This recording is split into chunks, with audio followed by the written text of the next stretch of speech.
Alright, I'm going to do things slightly differently today, but only slightly.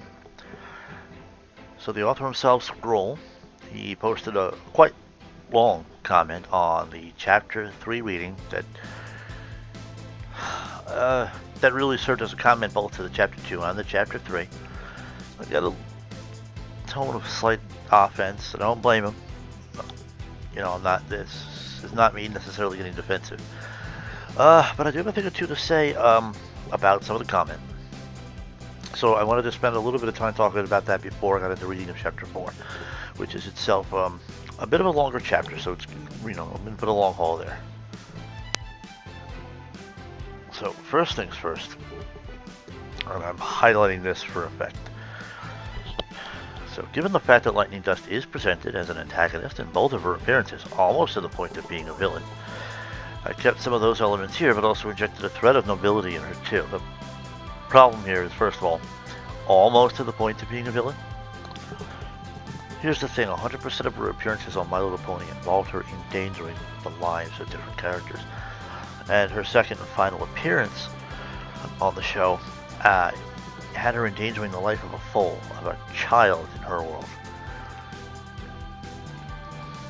Almost deliberately. In part to spite Rainbow Dash, in part just because her recklessness is not simply for herself. She has no problem jeopardizing other people's safety, or their very lives, to prove her own worth, or whatever it is she is trying to prove. Bottom line, her philosophy has been about being very much alone, so the fact that she got involved with the washouts later on was interesting. But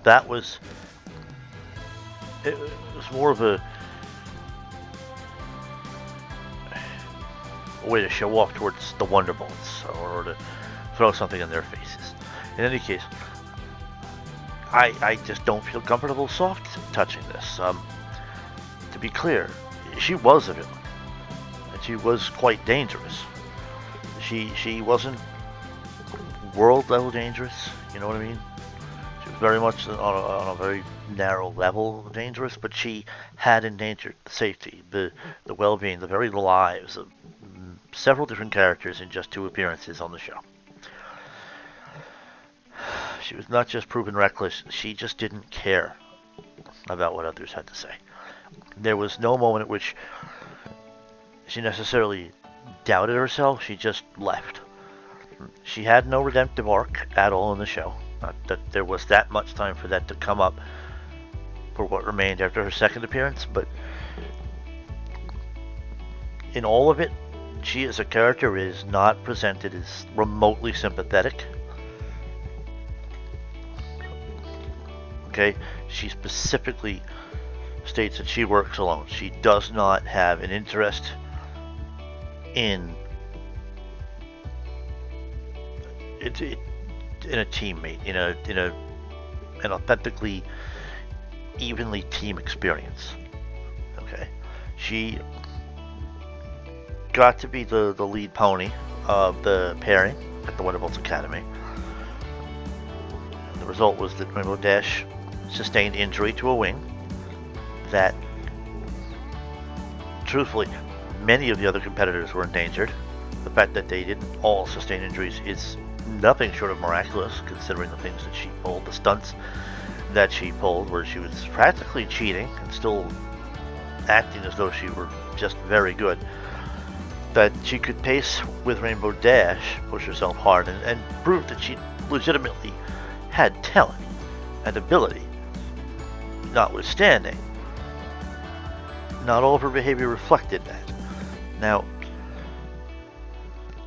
in the second showing, in the washouts, I did the research. She showed up in 2 episodes. The first episode that she showed up in was called Wonderbolts Academy, which premiered Saturday, December 15th, 2012. That was Season 3, Episode 7. The next one was 5.73 years later, and not in universe, mind you, but in ours. So it was 5 years 5.73 years later. And that was Season 8, Episode 20, which premiered Saturday, September 8th, 2018. Okay? So, close to 6 years later, exactly, not quite there, but really very near to it. Anyway, that's just me being meticulous, I guess. So, those two appearances, in 100% of them, she proved herself to be quite dangerous to others. Reckless, uncaring, arrogant, selfish. To me, there is no room for doubt. It's not at almost to the point of being a villain. She was a villain. Small time, perhaps, but still a villain. Now, all that being said, I've never been against her being or coming across as something like this, a threat of nobility. I like that. I believe that I said a couple of different times throughout the readings of Chapter 2 and Chapter 3 that I quite like the way that she is given somewhat more endearing quality to her character. It has some depth. My concern is that it is not necessarily in her voice. What I mean by that is it's her mannerisms aren't really reflected either thus far in her actual dialogue or in the first person narrative. Her character itself, like her personality, doesn't quite shine through any of that. But the story itself is interesting. I'm enjoying it. Okay, I've nothing against it. Anybody who's reading it, I encourage you to continue to read it and enjoy it because it is an enjoyable story. All right, I'm a nitpicky guy. It comes down to that a lot of the time. I'm going to continue now with the comment. Both elements vie. Okay, you meant vie for control here and throughout the story. Okay, internal conflict. I'm loving it. There is some intentional aspect of leaving the reader guessing if she is meant to be a hero or a villain in this story.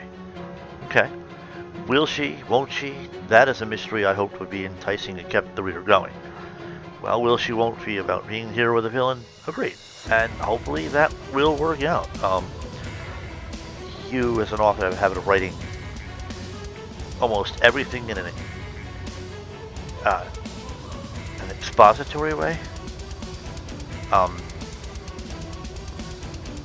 Which just to me means that you have a habit of explaining in excruciating detail at times what it is that's going on to the degree that at times it'll feel like you're holding the reader's hand to help them to understand what it is that's going on. So, and I don't know if that's intentional. I strongly doubt that it is intentional. It's not really your style to be condescending or anything like that. But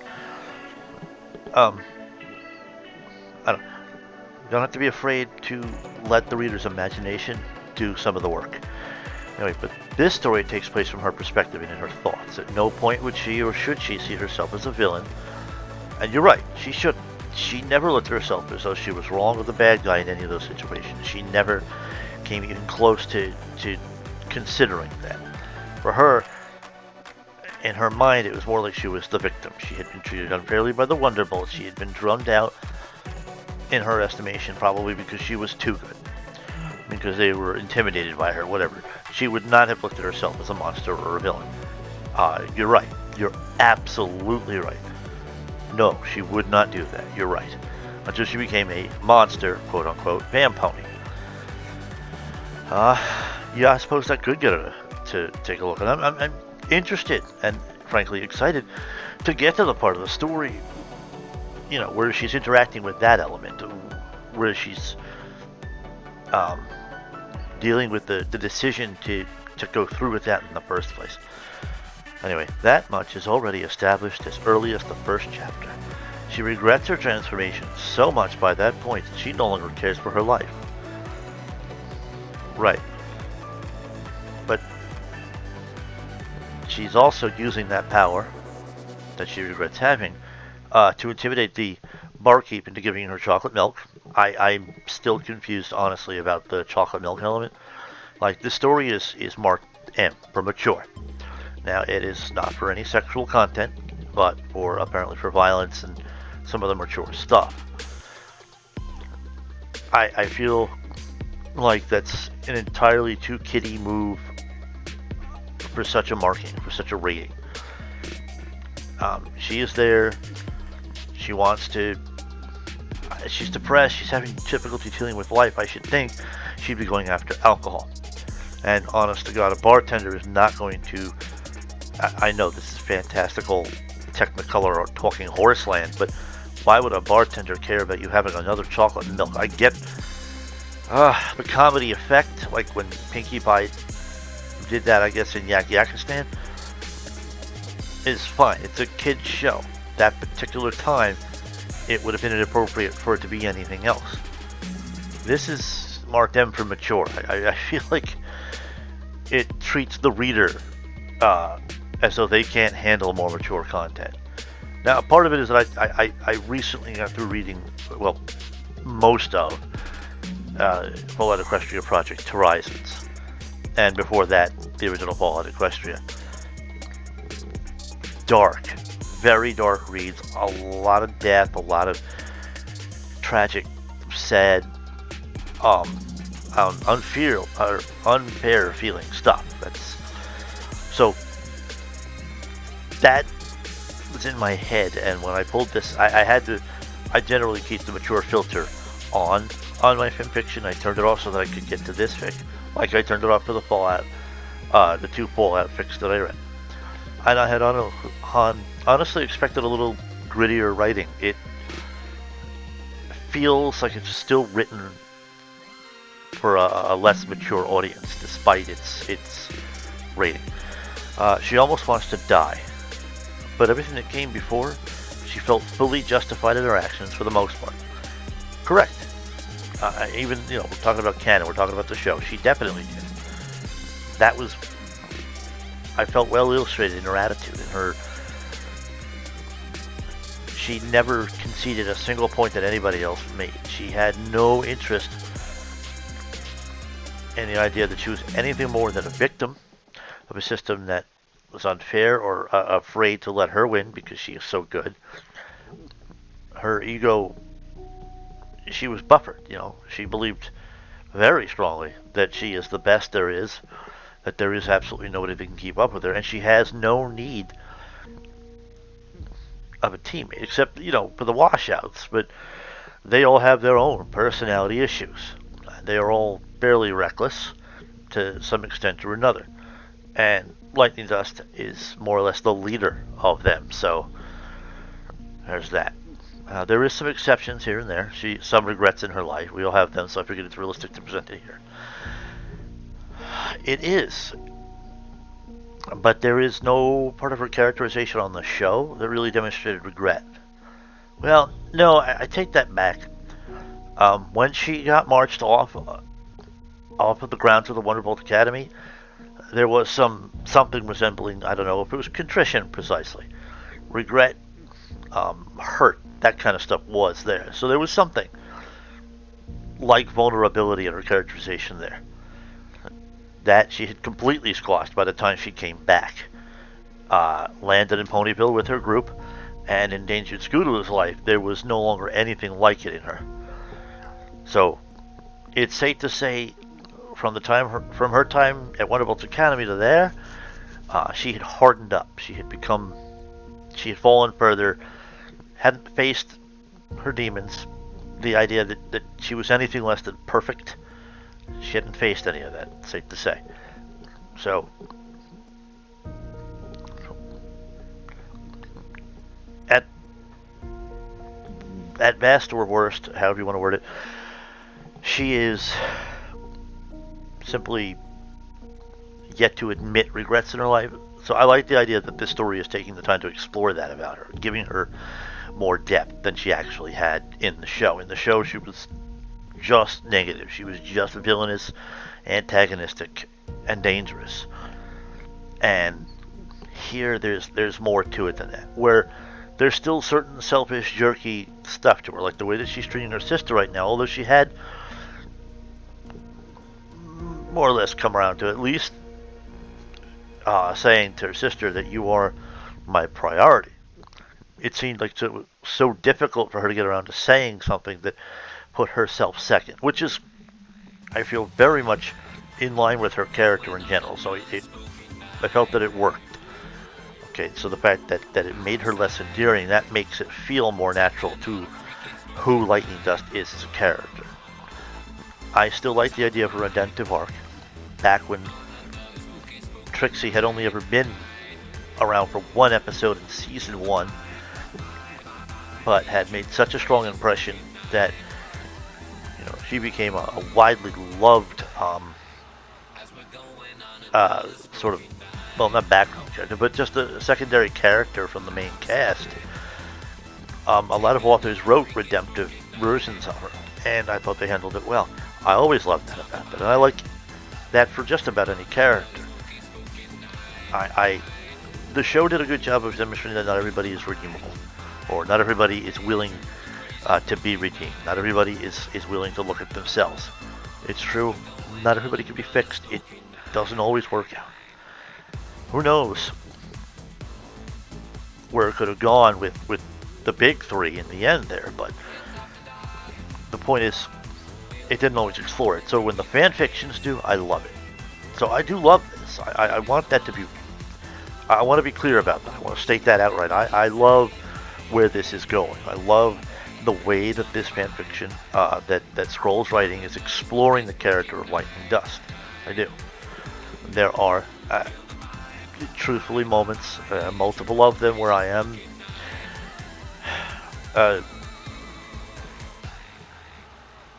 taken out of immersion, where it's a little jarring for me. So yes, I do stop. I have something I gotta say, or at least I feel like I gotta say. You know what I mean? That's all that it is. So to fly high and fast without any regrets at all. Well, overall, she didn't seem, as I said, to feel any actual regrets. She could have killed Twilight, Rarity, Fluttershy, Pinkie Pie, Applejack. Well, Fluttershy has wings. She admittedly forgets to use them, but she has wings. But either way, it was a high danger to the lot of them, and to the other recruits in the Wonderful Academy, and she demonstrated no concern for that. She didn't care. To her, it was, she did what she had to do to get ahead, to prove her worth, whatever it was that she was proving. That's why she did what she did. Who had to get hurt didn't matter to her. It didn't matter to her if some pony got hurt. She did not demonstrate any worry about that. She just, it didn't matter. She didn't see the reason to worry about it so much. Anyway, in this chapter, Lightning considers Charity a burden because the need for Lightning to take care of her is a chore that will never stop. Fair enough. I'm not arguing this. I'm not against this. It's what it is. That's what I would expect of a character like Lightning Dust. That's very true to her. She's not a self-sacrificing character. So it is profound and meaningful that she's there. She resents it. She is not happy about it, but she is there. That has not changed. That is the most telling thing. Like, all of her body language, everything else suggests that she's not there. Or that she's not happy. Every bit of her demeanor tells us that she is not happy. But her decision to be there tells us she cares about Charity. It's one of the best parts of this so far, because it does show a clear, more truthful depiction of Lightning's character. You know what I mean? She has not said anything that made her endearing, but she has done something that has. Her actions have spoken significantly louder than her words or her mannerisms have. She's there. She left the washouts, returned to this farmhouse to take care of her sister. She's there. That was the choice that she made there. Even with everything that bothers her so much, she's there. That is telling. That is profound. All right, now, so I'm not bothered by Lightning considering Charity a burden. That's not an unheard of thought. My grandfather had several strokes. He ended up in a wheelchair for a little while, and then a walker. He never fully recovered his mobility, and he lived to 91 years old. He lived for about 7 years barely able to move. A man whose entire life was spent active, not as an athlete. He was a carpenter. He was always working on some project or other. He restored cars, fishing. He built things, all kinds of things. You know what I mean? He cut and crafted beautiful woodwork for shelving, for the siding, for the eaves of houses and things. Just incredible stuff. It was a passion of his. He also built every house that him and my grandmother ever lived in. His whole life was spent active, creative, and very self-sufficient. Having a couple of strokes and becoming half paralyzed took all of that from him, very much in the latter years of his life. He got moved to my home, and I helped to take care of him. But to say that I never felt that he was a burden would be a lie. I'm sorry, because there was those moments. He would have a loss of bowel control. Every moment, if he had to go to the bathroom, he couldn't get to the bathroom on his own. He needed significant help to move from one place to the next. And he wasn't a light man. He wasn't fat by any stretch of the imagination. He was just solidly built. And I'm not particularly physically strong myself. It could be difficult to get him there, but I'd get him there. And sometimes not on time, so there would be a great deal of cleanup required. It wasn't anything I ever complained about. I did it. I never complained about it, and I brought no attention to it. I took care of him. But it is... There were definitely moments where I thought of him as a burden. It isn't something I ever said out loud. It isn't something I ever cared to say out loud. Because, like Lightning Dust, that wasn't the point. I was taking care of him. It didn't matter. His pride was severely injured. He became very angry in his later years. He wasn't in a good place, to the point where he talked about wanting to die. He would have rather been dead.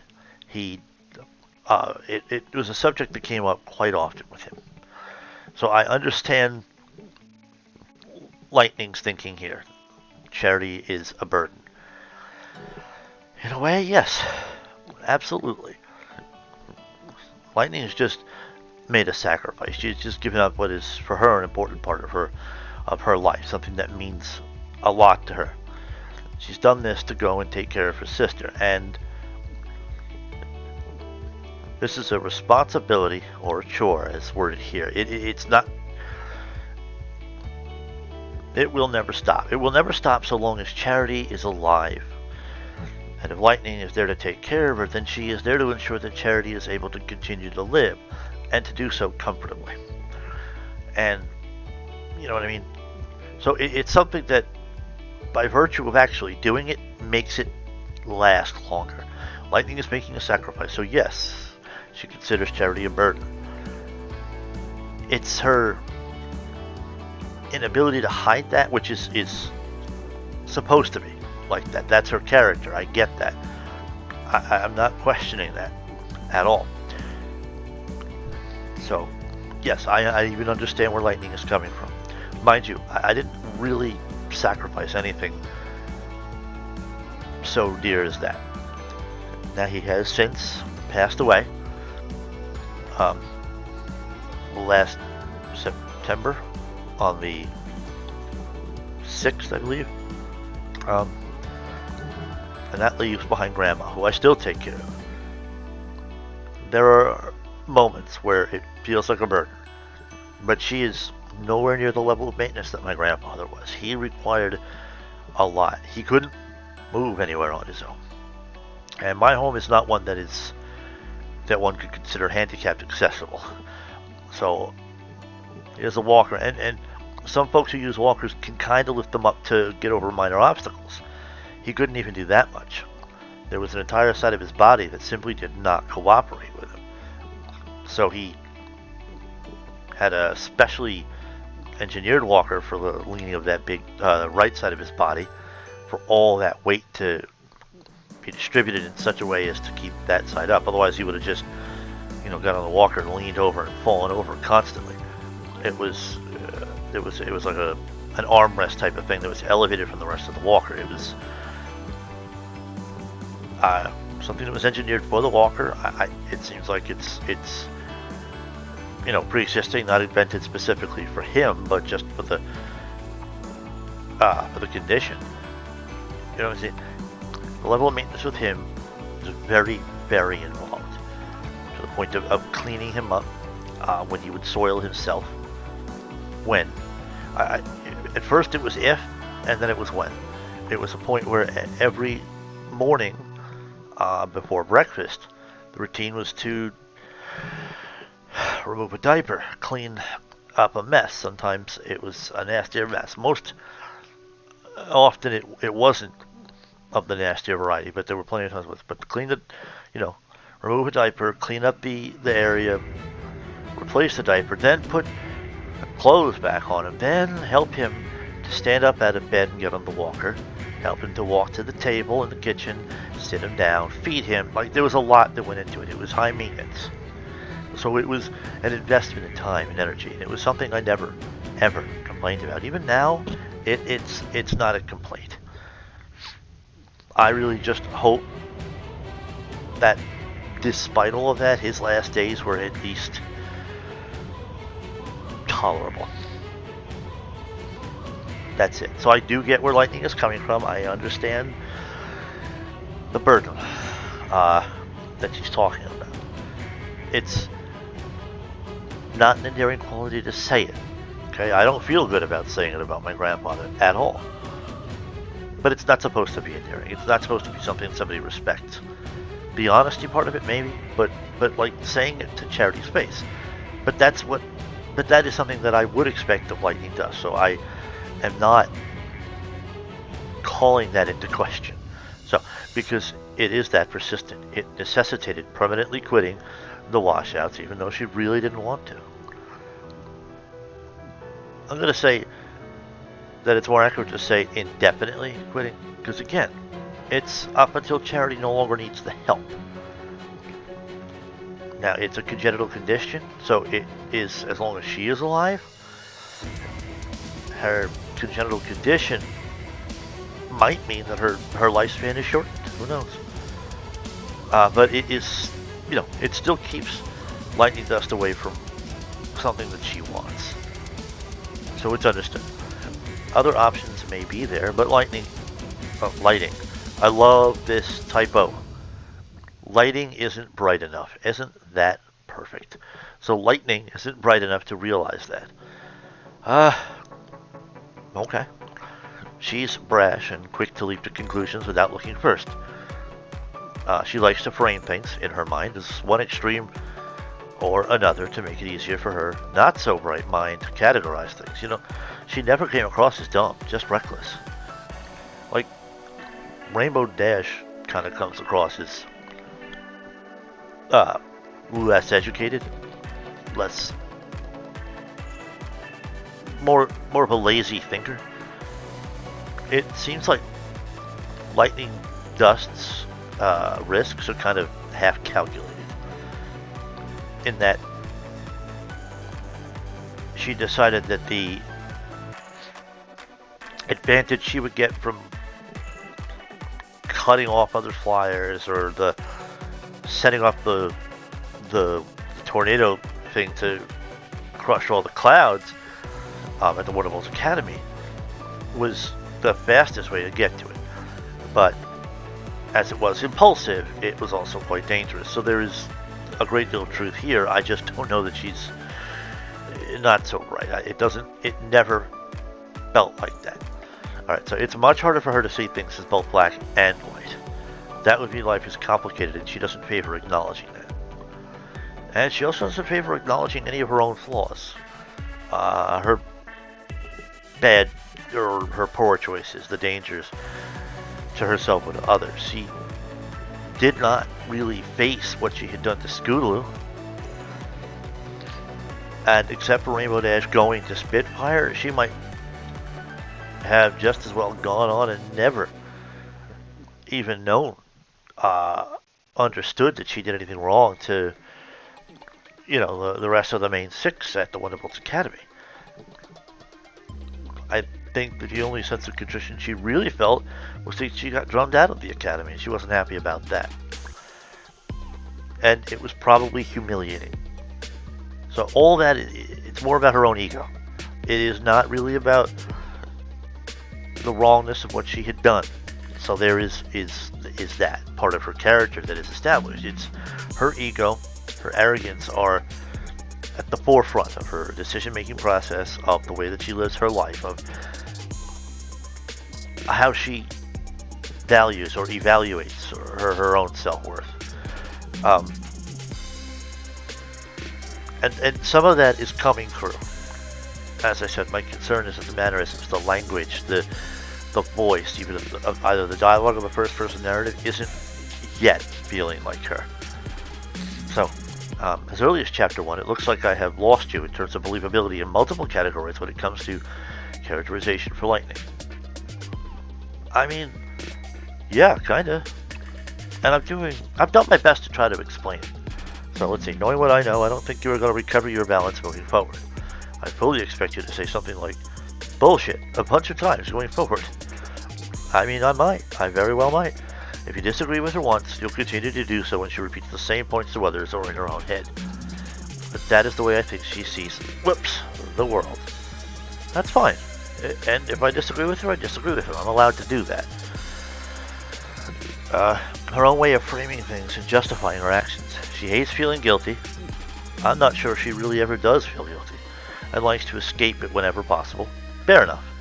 In your head, she might even stoop to delusions just to secure that. It's the problem. That's my thinking. Is it's like she doesn't even acknowledge that. Everything she... If you ever saw Man of Steel, toward the end there, during the battle with General Zod,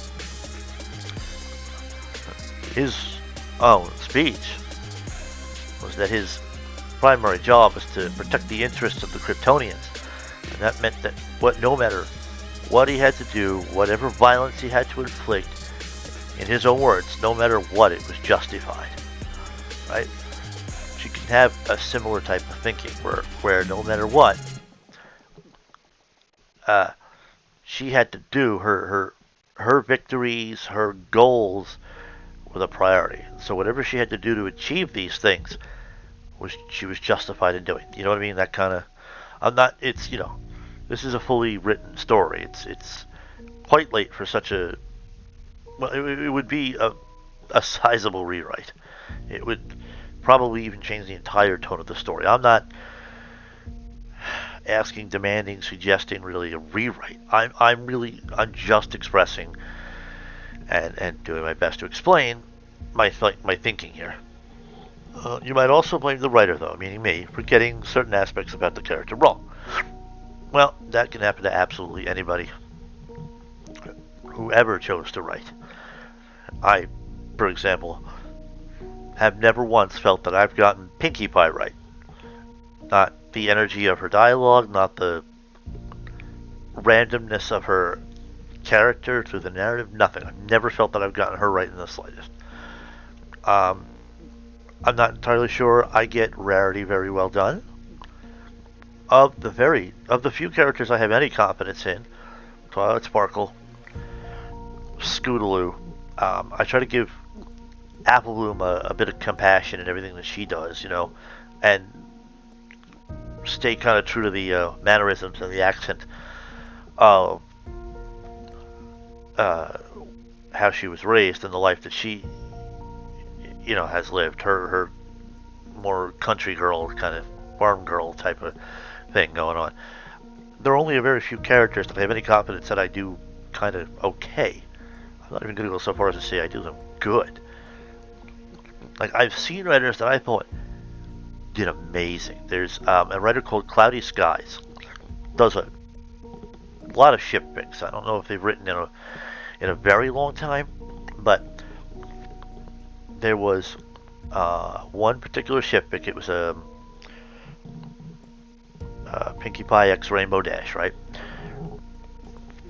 And the author wrote both characters. And some of Rainbow Dash's thinking in the narrative and some of Pinkie's. Now, Rainbow Dash was impulsive, aggravated, very much in conflict. In that she liked being around Pinkie. She had a lot of trouble admitting why that was, or what she wanted out of her time around Pinkie Pie. There was a lot of her pride that was leading into her downfall. Then the narrative switched over to Pinkie, and I thought that Cloudy Skies handled it so well. Such a great interpretation of Pinkie Pie's randomness, her imaginative self-talk, to the point where we have her first of all interacting with a hot air balloon as she flies high over Cloudsdale. Right now she's on at that point of the story, she's on a search for Rainbow Dash, who, as part of her more impulsive traits, just became so overwhelmed with making a decision about whether or not she wanted to be with Pinkie Pie that she just ran away. Rather than face Pinkie Pie at all, rather than say yes or no or any of that, she just ran away. And this hurt Pinkie Pie. And Pinkie Pie went on a search. So she's speaking to a hot air balloon. And the hot air balloon has a gravelly voice. And then it seamlessly transitions to she's the one creating the voice. And then she hops out of the hot air balloon. And she just, everything about her is I thought, handled so faithfully to Pinkie Pie. To the point where she became even a better version of herself through this writer. And I have seen the writers do a really good job of trying to stay true to the character, instead of trying to force the character into the mold they want it to be in. It bungles immersion quite badly when that happens. And I'm not accusing you, the author, of doing that. To be clear, you are... there's not much to work with when it comes to Lightning Dust in the first place. It's been there for 2 episodes. Now, there's plenty about her all throughout the fandom, no doubt. I still think you're actually handling her mostly very well. As I said, it's the voice, and I don't mean the principles, the ethos. I'm talking more the language. I'm talking about the mannerisms. I'm talking about the attitudes, not feeling completely there with Lightning Dust, which is fine. We don't know what she's been through up to this point in the story.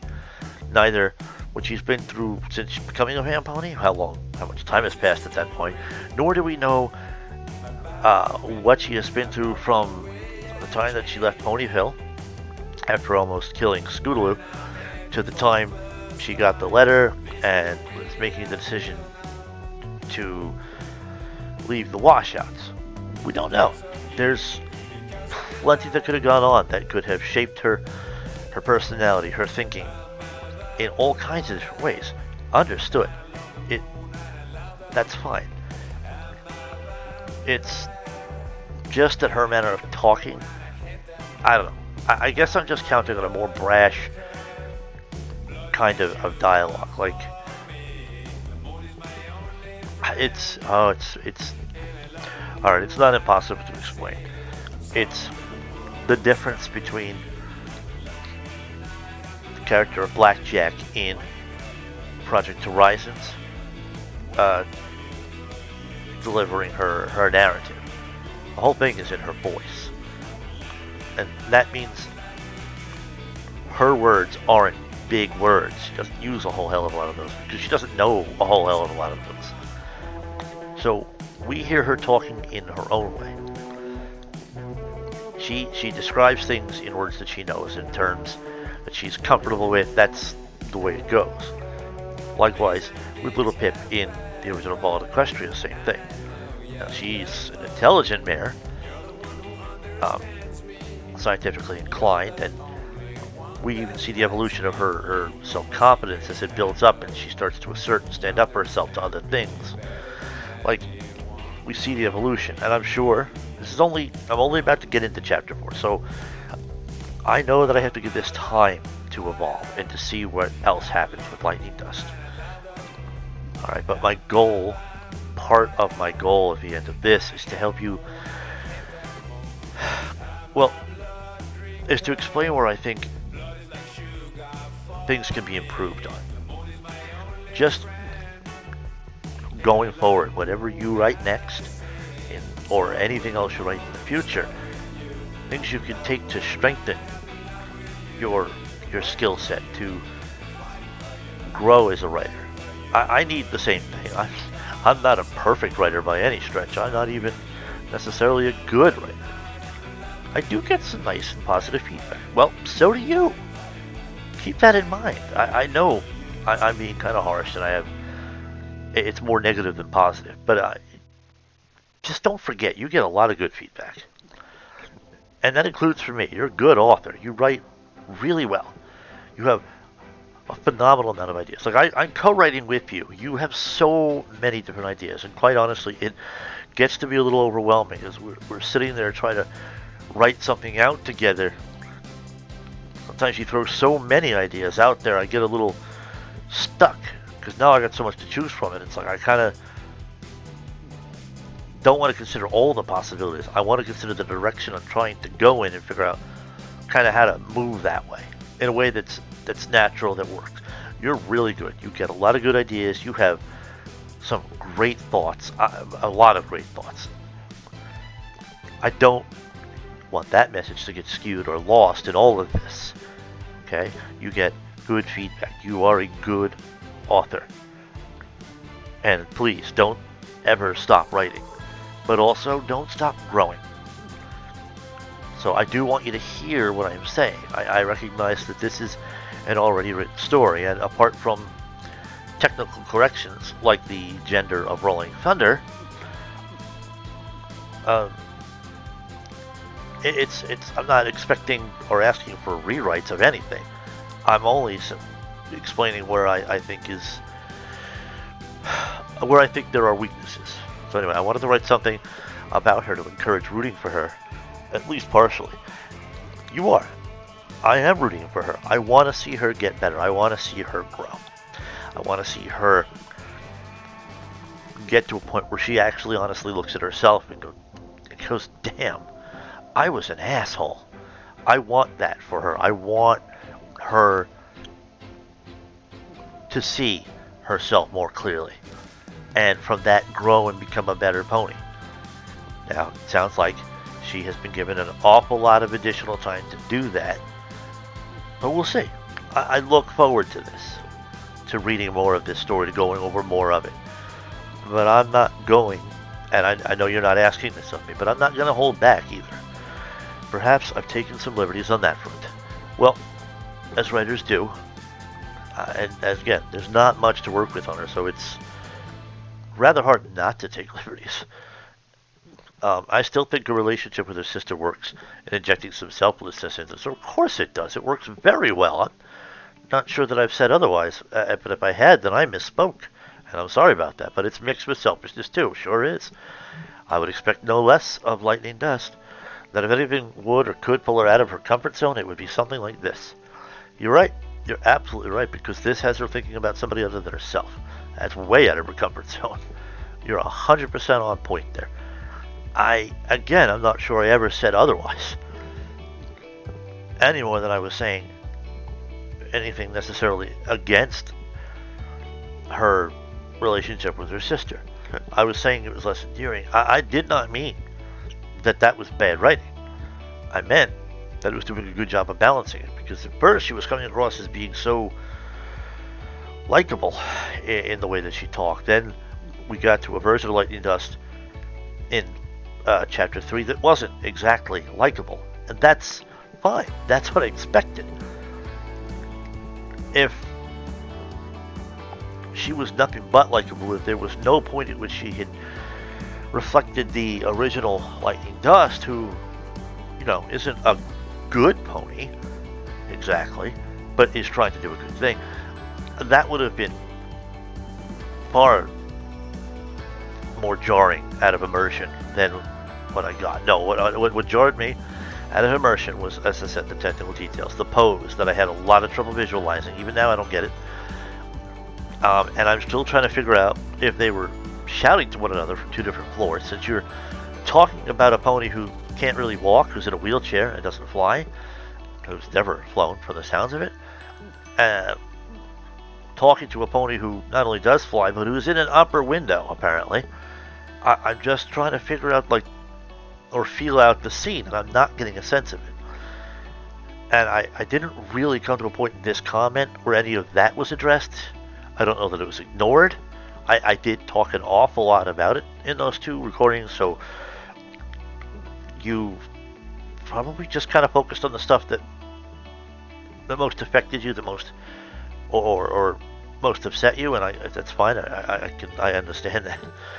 Again, I'm not making any accusations. So, man, I forgot how perfect you can be for technical details. Oh, why, thank you. I strongly suspect most readers don't notice the level of detail you typical do. Detail enough to stop you and distract you from following the narrative. Well, yes, unfortunately. And not just with reading. When I'm watching shows, when I'm doing virtually anything, when I'm playing a game, for crying out loud, I'll be honest with you, it can be very frustrating. It means that I just kind of stop dead what I'm doing, watching, reading, playing, whatever. I get to the point where I gotta reboot so I can come back and enjoy it again. Because I'm being nitpicky, because I'm being unbelievably, irredeemably nitpicky about things. It's not always the case.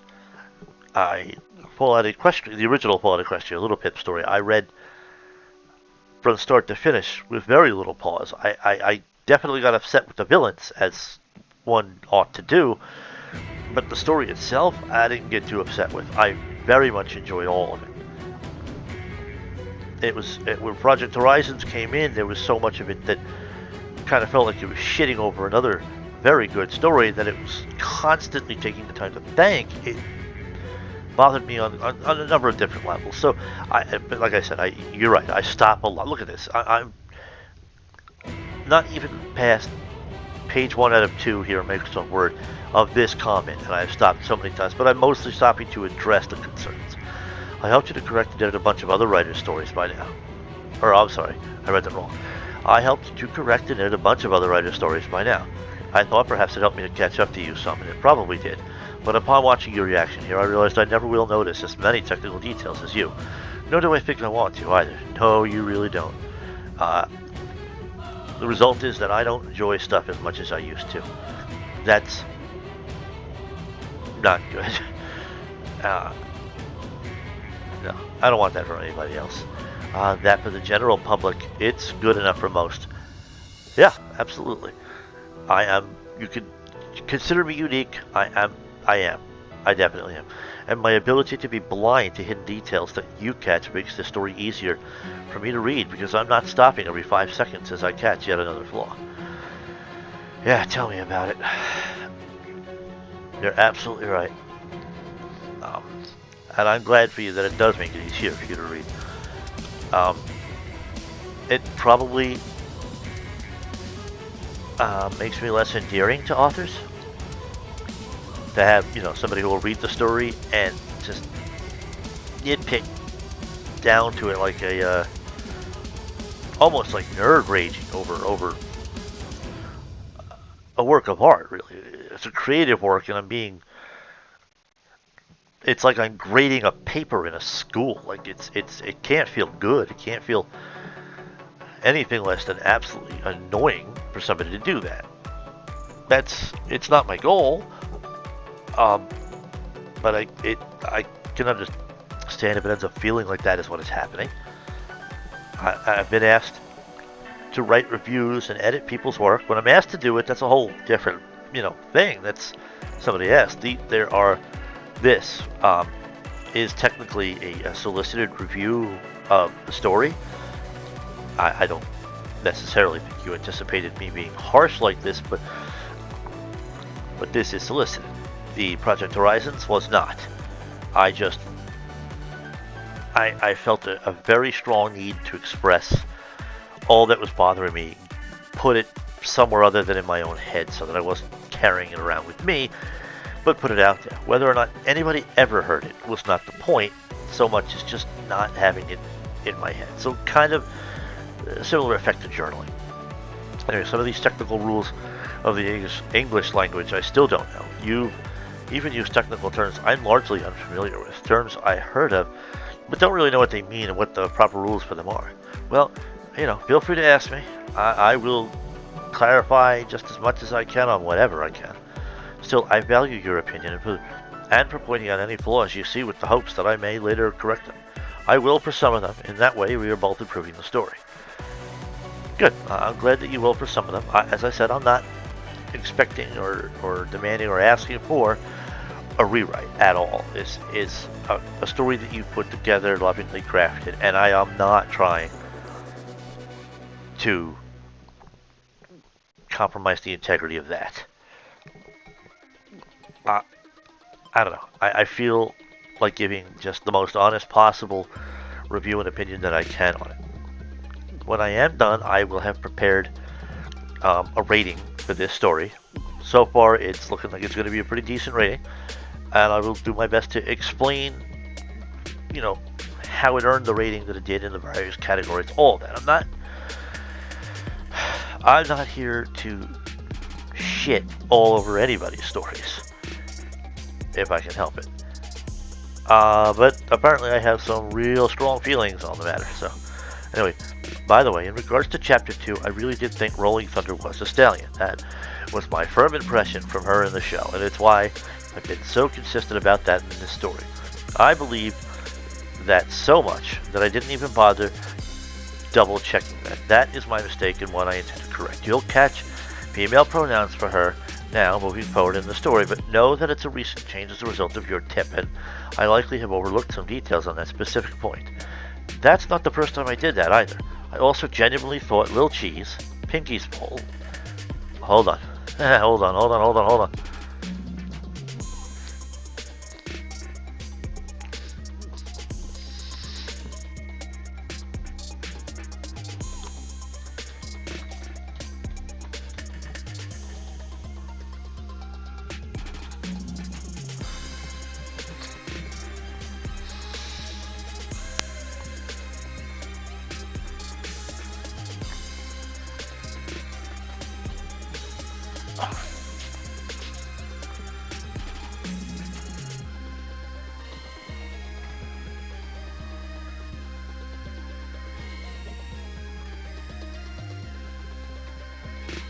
You tell me who looked at that character and didn't see a filly.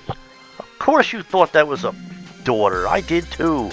I'd say almost everybody did until Hasbro, whoever it was, came out and said that was Pinkie Pie's cult. There is nothing about that character that has typical cult-like qualities, including these little eyelashes, including this muzzle shape, including everything about it. So no, I completely understand you thinking this was a filly, and after going through a whole book like that, I decided to ignore that blunder and leave the foal as a filly. Yes, well, that's fine. Foal looks more like a filly. I'm just saying, like, the whole design does not suggest cult to me. I imagine a lot of people were very, very surprised to learn that that's a boy and not a girl. That doesn't ruin or change the story that much. Agreed. It doesn't. But again, I think the vast majority of people mistook this for being a filly. So, just wanted to put that out there. So that's the comment from Chapter 3. I just wanted to read through that first and address a couple of things in here. And most importantly, to assure you, Scroll, that I'm not trying to hate on your story. I don't hate it at all. I like it. I'm enjoying it, and the characterization of Lightning Dust, while a little, I, what? I want to figure out the right word for this, and I don't want to be mean, but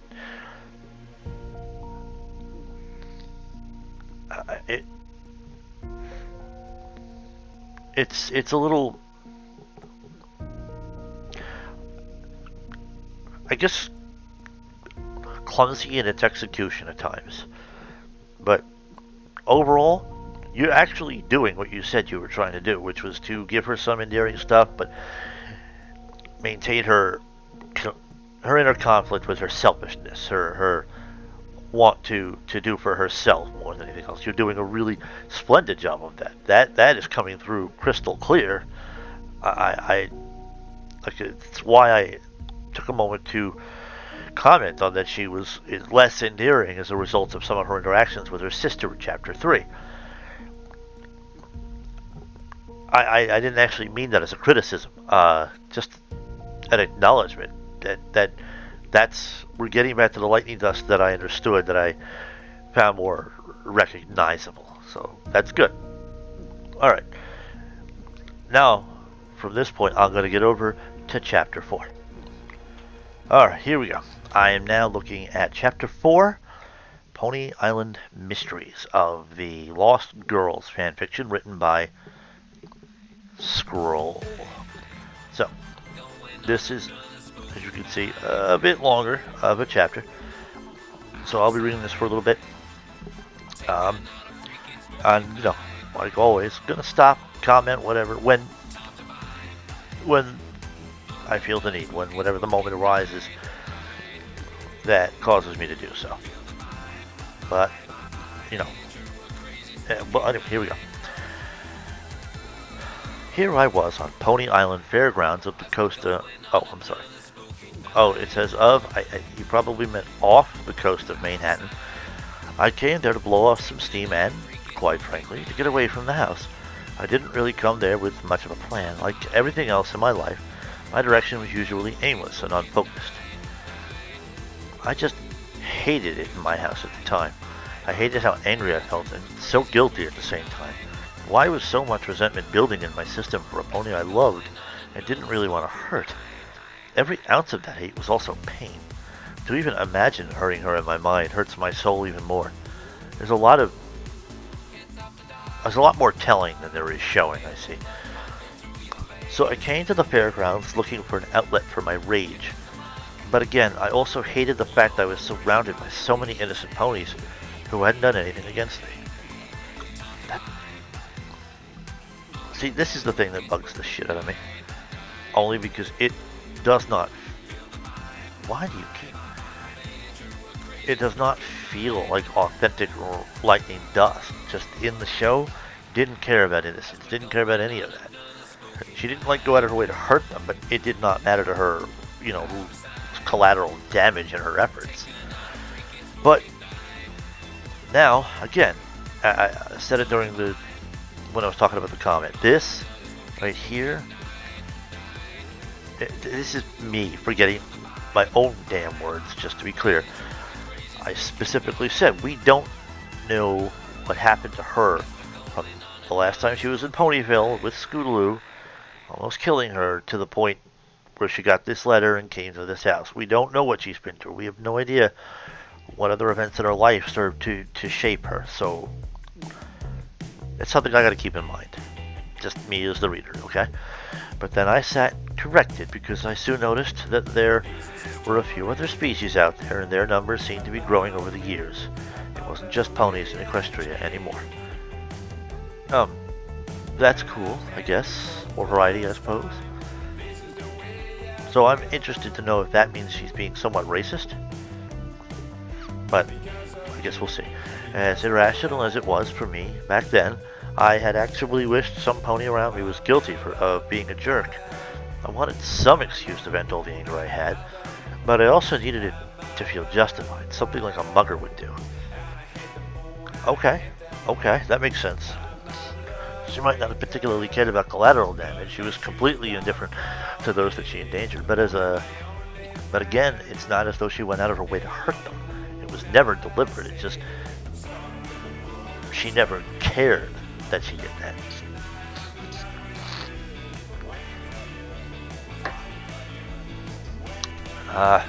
But no, that's not what happened.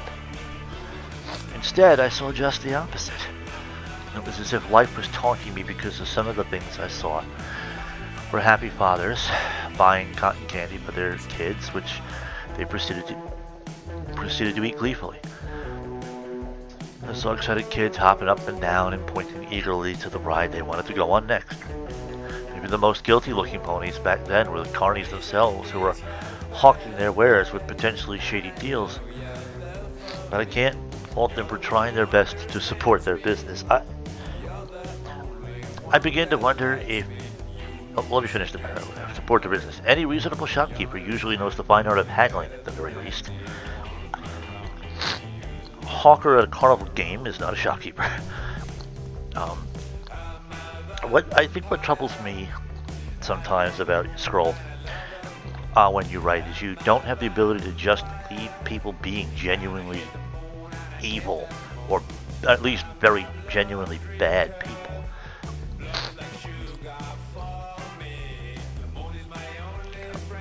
But I perhaps misread this.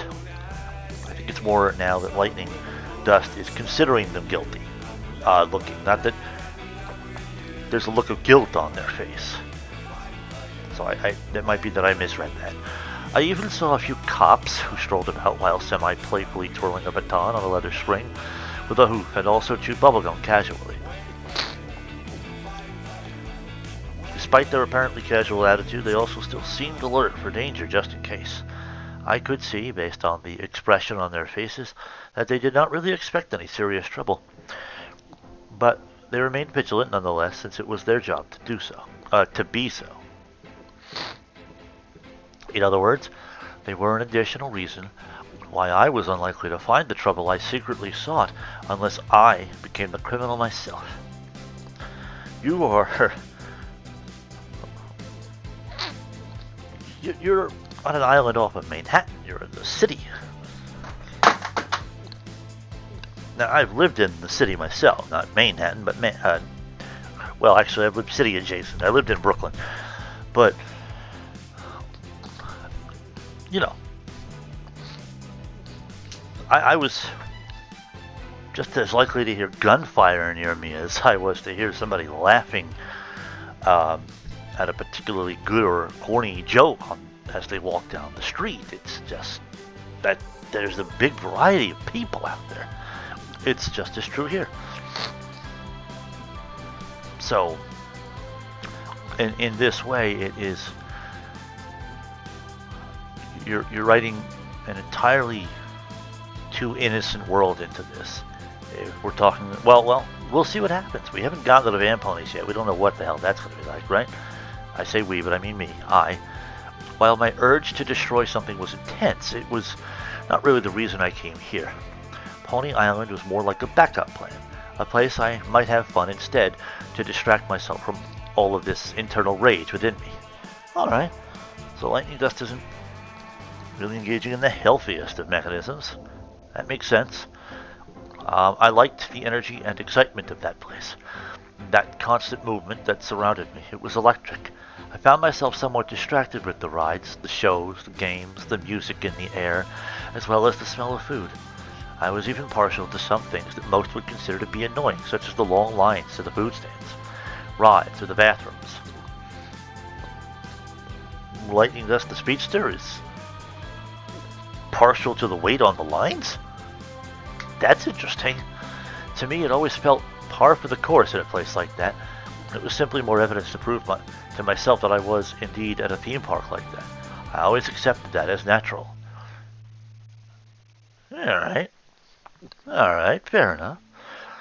When nighttime eventually came, I felt somewhat displaced from the park.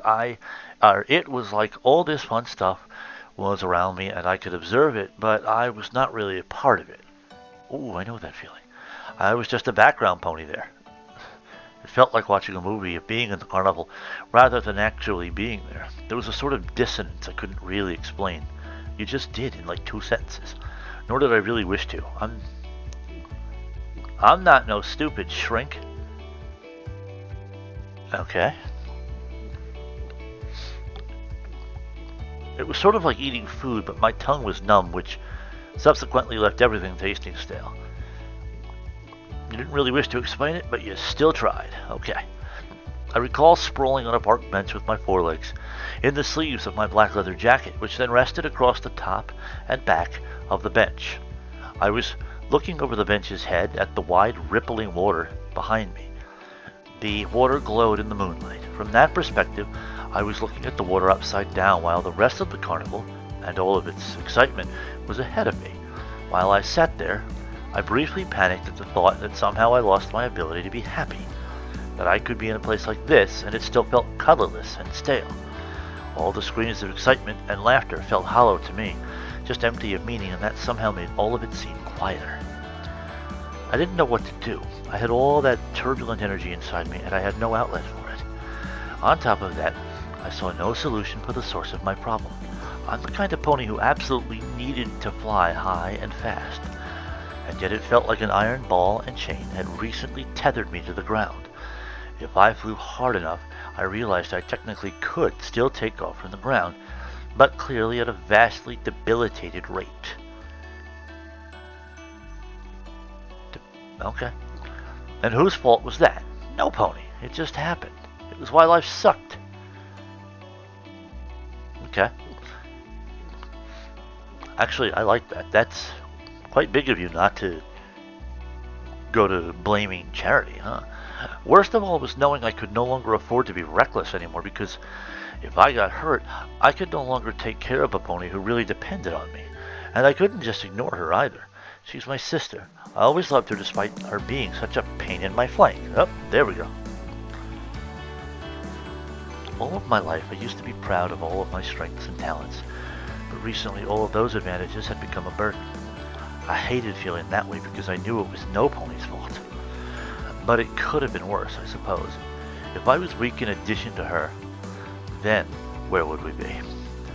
As things stood, at least one of us was prepared to do what was needed. All of this felt like life was clipping my wings. I felt like I must have been doomed to spend the rest of my days looking up and wishing I could go there. I sighed in frustration as I leaned forward on the bench. I pressed my hooves into my face, rubbed my face for a few seconds before taking another look around me to see if there was anything around me that was worth my attention, something to distract me from my inner turmoil.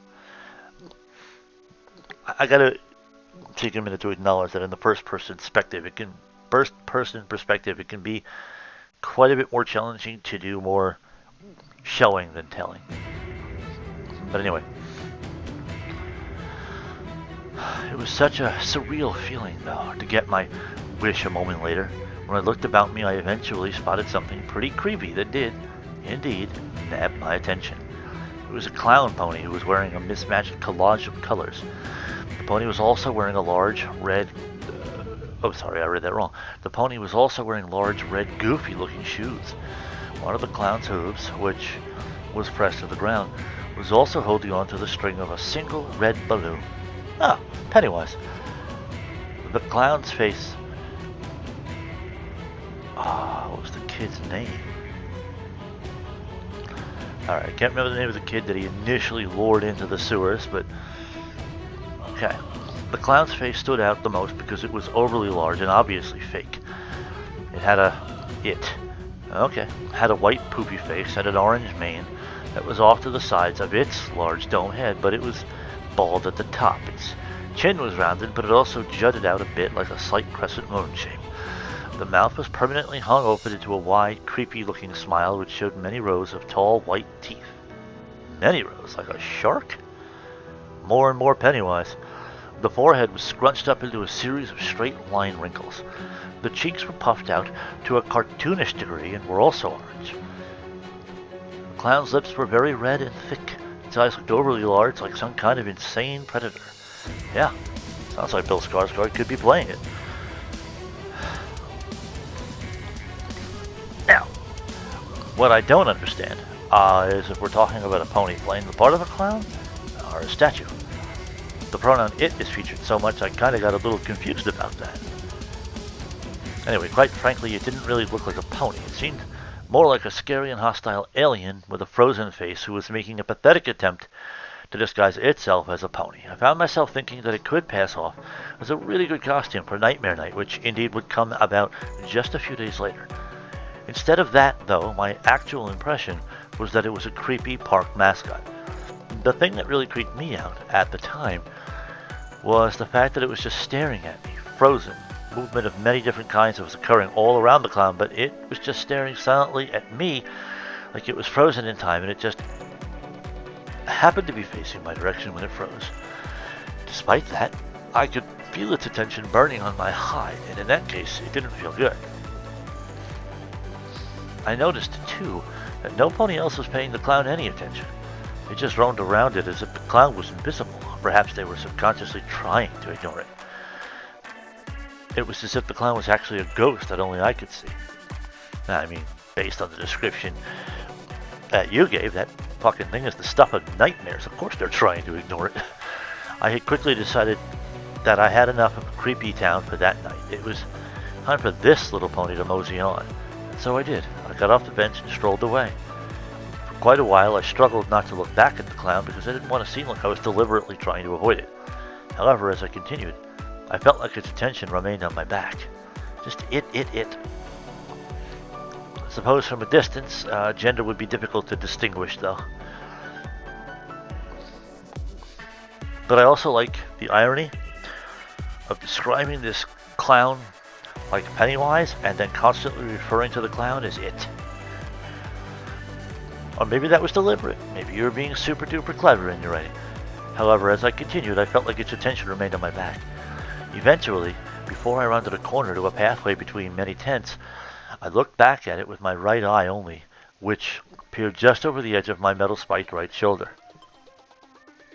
Okay. When I did, I saw that I read that bad. When I did, I saw that only one thing had changed about the clown.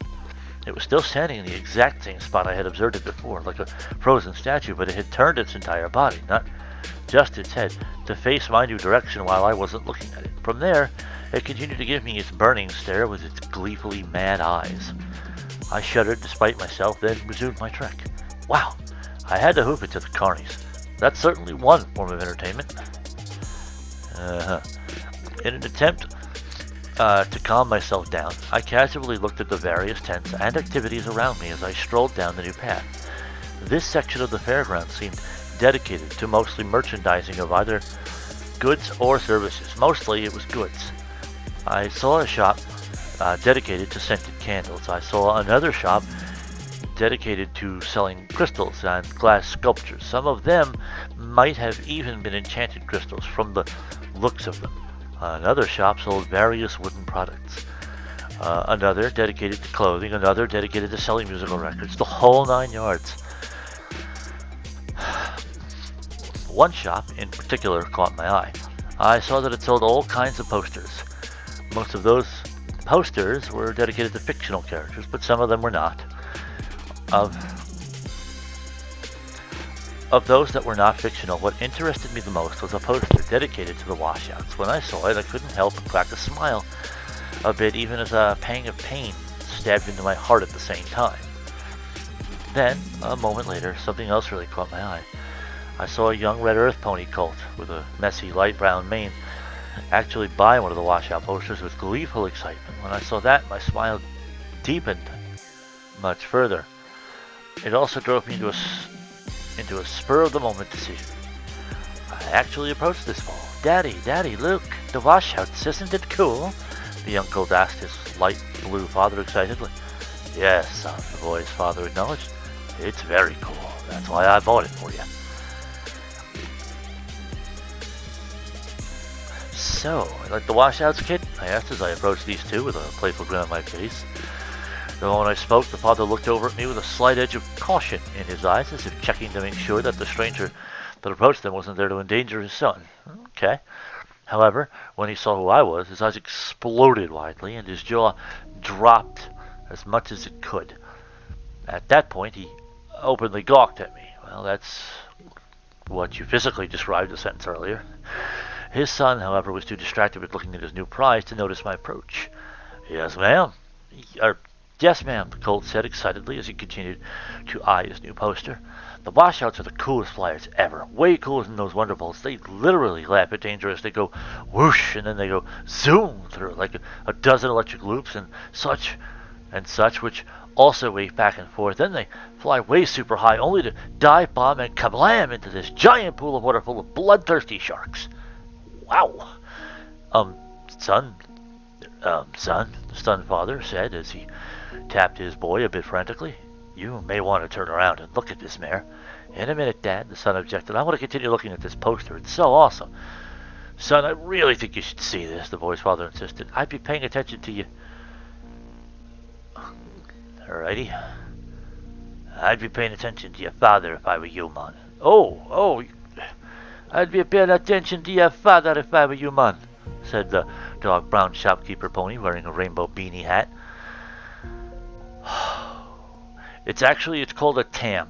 The hat you're trying to describe, the Jamaican hat, it's called a tam. T-A-M.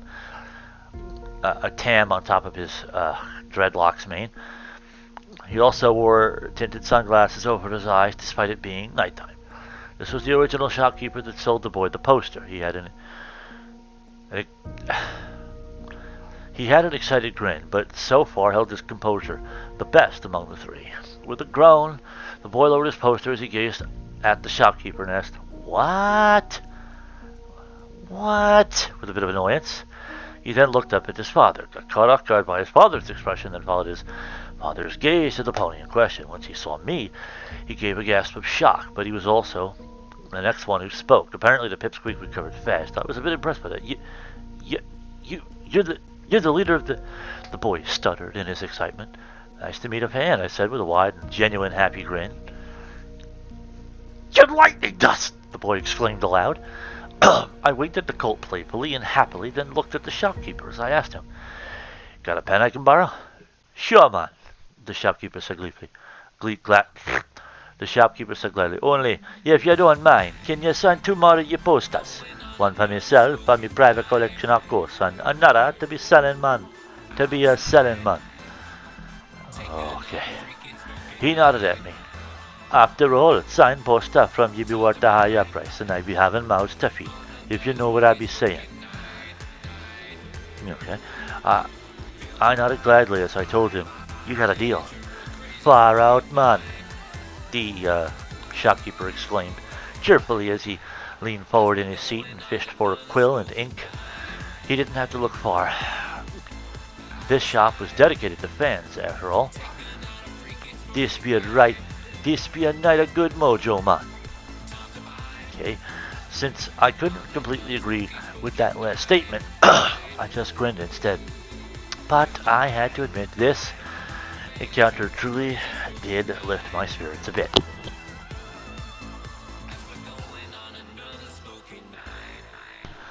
Once I received the pen, I put it in my mouth and bent over to sign 3 of the washout posters, 2 for the shopkeeper, and one more for my adorable little fan. Once again, Lightning Dust just doesn't use her wings for anything. Thank you so much, the boy practically screamed at me so loudly that he actually hurt my ears. It made them twitch. My face also flinched. It sounds like he legitimately screamed. I'm sorry, the father apologized after he saw my reaction. He finally seemed to have calmed down a bit too. He's just so excited to meet you. And as for me, I'm grateful that you took this time to sign my son's new poster. The other foals at school are going to be so jealous of him now. Look, Father! Father! The boy cried, Father! Okay, hold up. Dad. Daddy, then Dad, then Father. It seems like you couldn't quite make up your mind how to characterize this foal. Since he seems to have referred to his father in a different way each time he spoke, he doesn't seem to have an established personality. It's just whatever the hell hit you. So, look, Father, look what it says, the boy cried out excitedly as he showed his father. To one of my adoring little fans, rock on, little pony. Always remember, leap before you look. Isn't this cool, Dad? Father actually appeared a little nervous at the wording I wrote. I could think of one reason why, but I also knew that any true fan of mine would take that one to heart in one way or another. She seemed far more reckless and almost oblivious to the danger she was to anybody else. It's hard to picture her valuing her fans more than in whatever way it validated her own ego.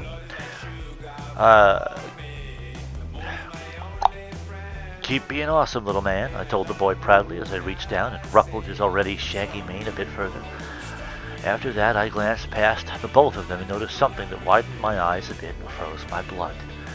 The creepy clown pony was back. This time it was standing at the end of this pathway just around the previous corner. Confused, aren't you inside of a shop? How are you seeing around a corner? Well, okay, unless that corner happens to be out the front of the shop in that whatever angle. Once again, it was not moving. It was just staring in my direction with its whole body. Eventually, I also noticed one other detail that both confused me and chilled me even further. The clown still had one single red balloon, but the shape had changed since I last saw it. At that point, the balloon looked like a shiny red heart symbol.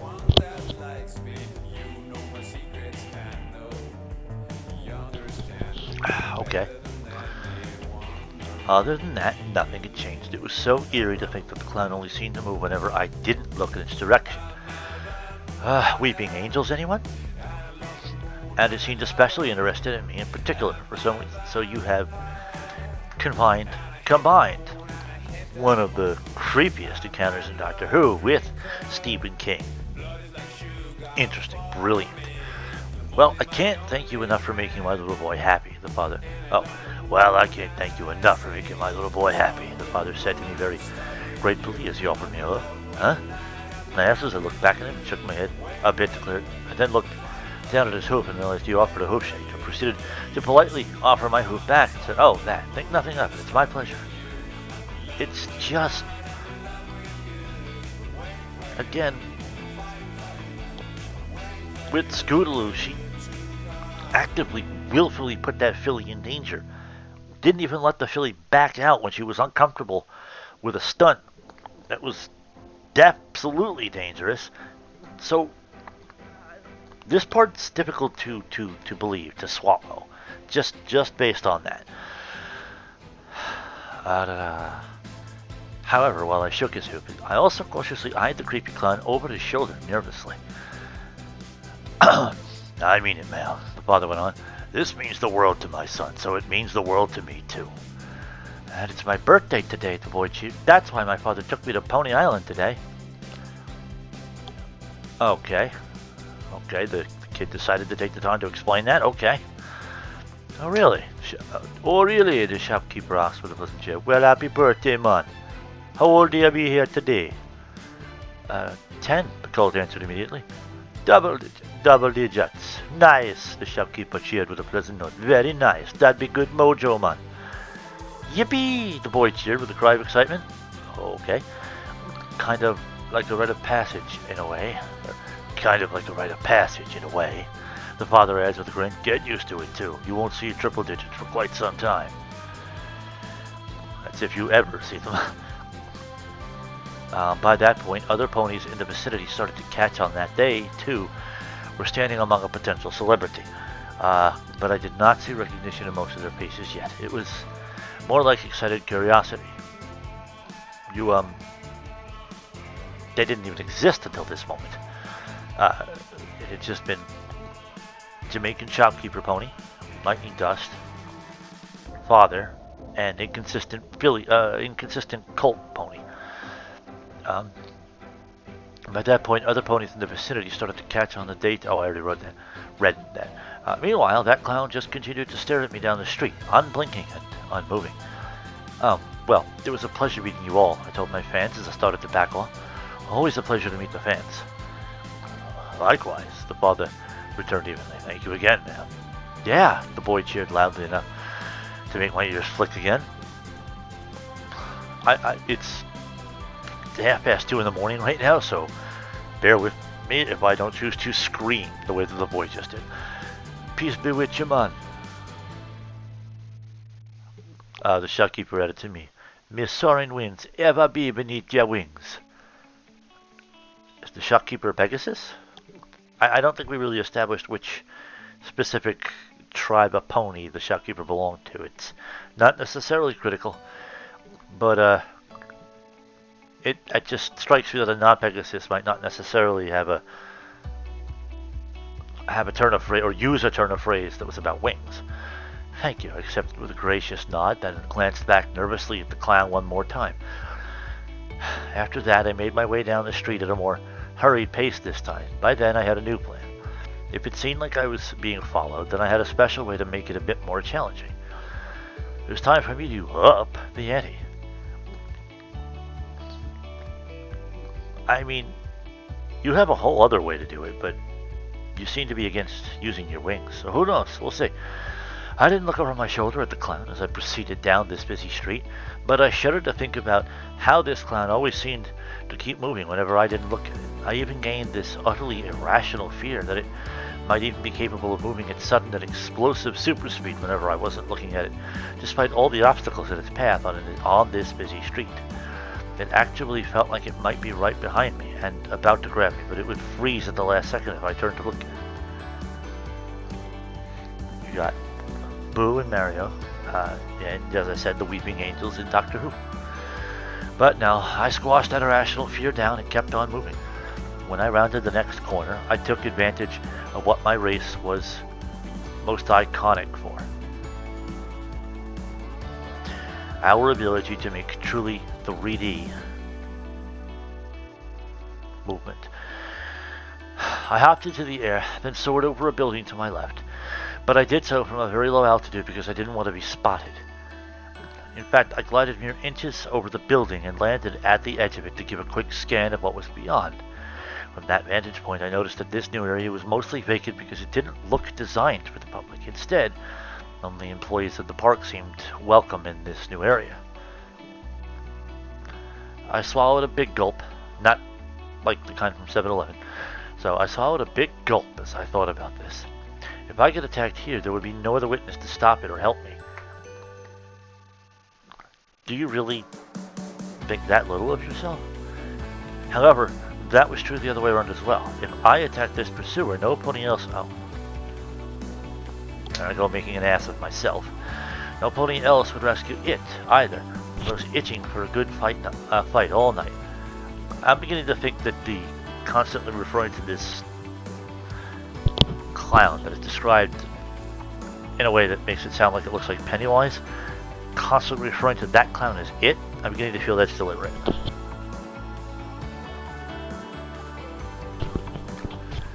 Besides, a vacated area also meant no pony else was in danger.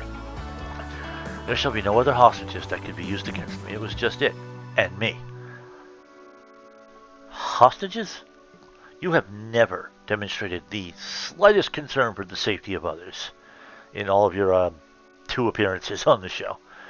It's difficult to believe that you would care about that now.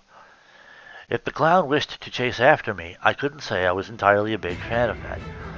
But if it chose to change its target to, say, that little boy I met earlier, and it still had hostile intentions, then I'm much less okay with that scenario because at least I could defend myself.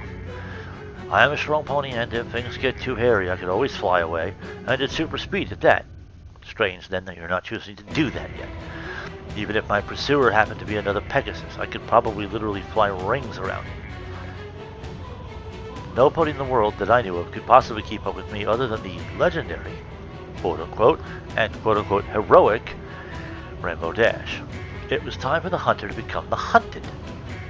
Now, let me try that. It was time for the hunter to become the hunted. Feeling resolved, I flipped over the edge of the building I was crouching on, then landed on the other side with a heroic pound to the ground. Initially, I was looking down when I landed, but then I proceeded to scan my surroundings once again. It was then that I noticed a detail I overlooked before. There was a creepy carnival music playing somewhere close by from this new position, most likely from a carnival carousel. While that, in itself, probably didn't endanger me per se, I couldn't help but get this irrational instinct that it gave this clown some psychological advantage. Irrational instinct?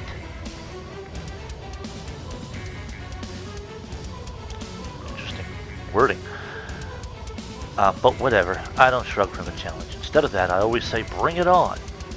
Yes, that's why you started running away first. I trotted very steadily away from the wall that was behind me. As I did so, I kept carefully scanning my surroundings. I watched for the clown itself and also listened for any sign of movement, such as a shuffle of hooves, the sound of flapping wings, or perhaps even a magical popping sound, indicative of unicorn teleportation. If this wasn't a true ghost I was facing, or some kind of magical illusion, then it should have some logical means of movement. Yeah, not so bright. Whatever that method was, there should be something noticeable about it. Since I was in a quieter area of the park aside from the creepy carnival music, it should help me pick up on the more subtle details of my pursuer. Yes, she sounds very bright the way that she talks. As I continued to wait, I felt the tension rise in my veins. It made my heart noticeably pound louder and harder. I dwelt on the fact that I wished I knew martial arts. Still, I'm not entirely inept with street boxing, and I had a few other tricks up my sleeve that capitalized on my specific racial advantages. I had to keep them in mind and remain calm. After a while, I finally did hear something that was out of place. I heard laughter? It was almost maniacal laughter, but something was off about it, something that made it sound artificial. There was a slight crackling sound in the laughter, like it was being played from a spotty record player. Add to that, there was a slight metallic echo to it, like the sound was being played from a metal loudspeaker. Other than that, I couldn't pinpoint its exact position just yet because the sound was bouncing off the walls around me. Another scan revealed the clown wasn't visible yet. Until it was, I read that very wrong. It's written just fine, I just read it wrong. Until it was. I spotted, maybe that until it was should be its own paragraph entirely. I spotted it off the corner of my eye first, before I fully turned to look at it. Like before, it seemed incapable of moving whenever I looked at it. Also, like last time, another detail had changed about it, and that was the balloon. Or rather, in this case, it was holding a dozen balloons, enough to slightly conceal its face this time, which some of the balloons hung low enough over the upper right quarter of its overly large painted white head. I gathered that's what slightly conceal its face meant. When this is one of those moments when I say you it's like you're holding my hand through it. This is what I'm talking about. Enough to slightly conceal its face. That stands on its own. Since some of the balloons hung low enough over the upper right corner of its overly large overly large painted white head. I sometimes feel like you over-describe and stuff on this stuff. These balloons are obscuring some of its face, and you could say upright, but the way that it's worded is somewhat condescending. I know that's not your intention at all. That is just not who you are. So I know that you're really just doing your very best to be sure that the reader is visualizing what you were when you were writing it. I get that. But this just feels like hand-holding, which is not always a good thing. Sometimes it's important, it's essential, but this is kind of consistent. This is a thing that happens a lot. When I locked my eyes on it and narrowed them slightly, it finally moved before my eyes. Oh, that's the other point with the hand holding. It's telling instead of showing. Where in this case you've kind of done both things. I feel like the telling afterward defeats the showing in the first place. I'm a little stumped on how best to explain it, but what I'm saying is, you're not very strong at show don't tell. Now, I know that I'm not really all that strong at it myself. It's something I need a lot more practice at, but this, I don't know, it feels like it could be written into a children's book under an illustration. So that as a parent reads it to a child, the words of the narrative do their level best to explain what's being shown in the picture. Do it as though speaking to a very young audience that doesn't have a very strong vocabulary as yet. It comes across like with that kind of tone or vibe. When I locked my eyes on it and narrowed them slightly, it finally moved before my eyes in the very first way I ever saw it do, and that was to tilt its head at me slightly. I had enough of this. I spread my wings behind me, then shot. Ooh, I love that kind of typo. It happens to me all the time. I spread my wings behind me, then shot forward with a powerful flap. A sonic boom exploded from the ground behind me as I launched myself at the clown fast enough to blur. Wow. Okay. It's just that in the show, the only two ponies really were ever shown to have potentially broken the sound barrier. Really, legitimately, it's Rainbow Dash. We did see some kind of an effect on Twilight Sparkle.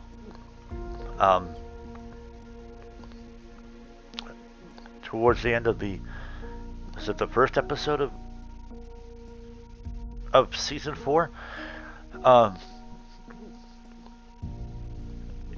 But I was never clear on whether or not that was because of breaking the sound barrier or just magical effect. Since it was her star, it might well have just been a spell she cast, and since there is no way she got to be the caliber of flyer that Rainbow Dash is with, mere months of practice?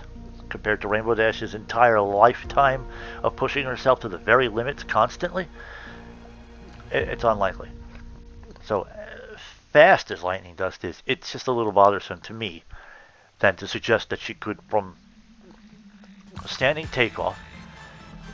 By the way, was it from the ground to the roof of the building? You said ground here. Just a standing takeoff to break the sound barrier in an instant suggests an already supernatural ability on her part. A sonic boom exploded from the ground behind me as I launched myself at the clown fast enough to blur, which only a trail of lightning visibly signified.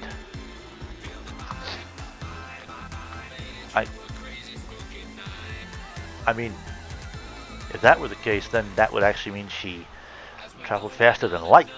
If the only visible indication of her movement was a lightning contrail behind her, then it means that none of her movements, her direct movements, were tracked visibly, suggesting that she traveled faster than light.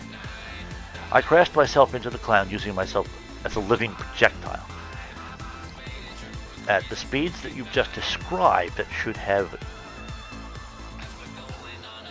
what's the word I'm looking for? Gibbed both of you. From there, I nailed it to the wall and flew a few feet off the ground to make sure it had no leverage to use against me anymore. If it is still alive, then it is supernatural at this point.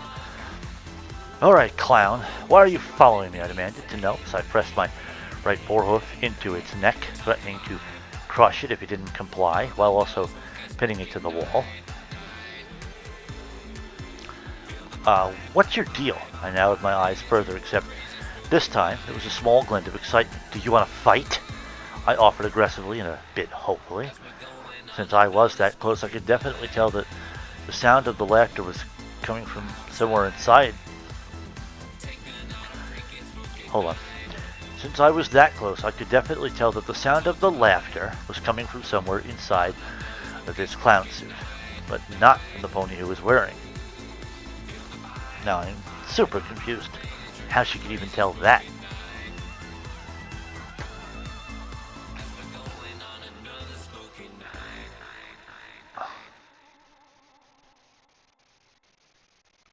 Okay, well, I had to backtrack. I read that paragraph. I know I did. I just did not register that we were talking about laughter, and I don't know why. But there was nothing wrong with it, the paragraph before that. So that's where the laughter was coming off. That's why we were specifying it with the word the. The laughter was coming from somewhere inside this clown suit, but not from the pony who was wearing it. So far, I couldn't even tell this pony's sex or breed. I couldn't even tell this sexy. So far, I couldn't even tell this pony's sex or breed was. So what you mean is I couldn't even tell what this pony's sex. Excuse me, goodness. Couldn't even tell what this pony's sex or breed was, but I could at least tell that some corporeal pony was inside. Inwardly, I felt a bit of relief over that fact. If this had turned out to be a true ghost, my courage in the situation would suddenly flip on its head. Well, that's okay. You were able to touch it. If it hadn't been, you would have flown right through it. Or, if it was a traditional style ghost, then you are otherwise supernatural in other ways besides. Leap before one looks, eh? Asked a feminine and somewhat seductive sounding voice from somewhere behind me. I was caught off guard by that fact because I had carefully scanned that area very recently. Nobody else was here. Well, apparently there was one more at that point. After I pressed the clown's neck to the wall harder as a firm warning, I then looked over my left shoulder to behold the new pony who graced our company. The actual turn of phrase is typically who graced us with their company. Something to that effect. But, okay. This pony was a little tall, as in long-legged.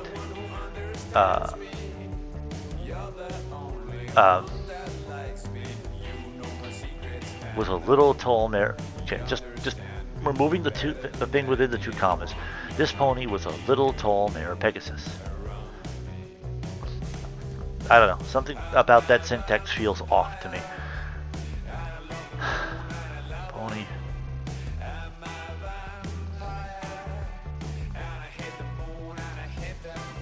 So, just was a tall, as in long-legged, mare Pegasus. About Pegasus mare, that's the other part that's getting me, I think. You put mare before Pegasus, which is interesting. She, if it were, you could say female Pegasus, that would make sense syntactically, but putting mare in front of Pegasus just doesn't. She had a very dark gray coat and a totally black mane and tail, which the light around her seemed to sink into as if her mane was a black void except for one big tail. There were a lot of silver glitter sparkles in her mane and tail as if they were sort of stars. Gee, that sounds like some pony I know. This cosmetic detail was also on her black lipstick, black eyeshadow, black hoof polish, and in her thin, black, and almost translucent dress. Her mane and tail was the opposite of poofy. It was very flat on her head. It was also long and flowing. Her hair looked like it didn't ever need to be brushed. It was more like a black waterfall ever flowing down her head.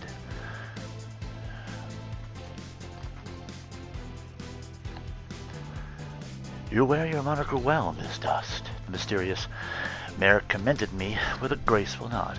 Who are you? I demanded to know. A simple carny, the mare answered smoothly. Just like my associate you have pinned to the wall. A moment later, she appeared to rethink her earlier statement and decided to went, well, perhaps simple is an oversimplification here. She gave a soft, sultry giggle at her own statement for some reason. Really, I lifted a skeptical eyebrow, then passed that look to the pony in the clown costume that I still had nailed to the wall. So you both work here at this carnival? Indeed, the mare behind me answered simply. Well, that still doesn't answer two questions, I went on as I narrowed my eyes at my prisoner. 1, your names. 2, why was I being followed? Rather creepily, I might add. A simple request, one I will gladly acquiesce, said the mysterious and elegant mare behind me. My name is Demise. I like that name. And the one you have pinned to the wall is Moonlight. Her identical twin sister should be prowling about the park in a similar costume to that one.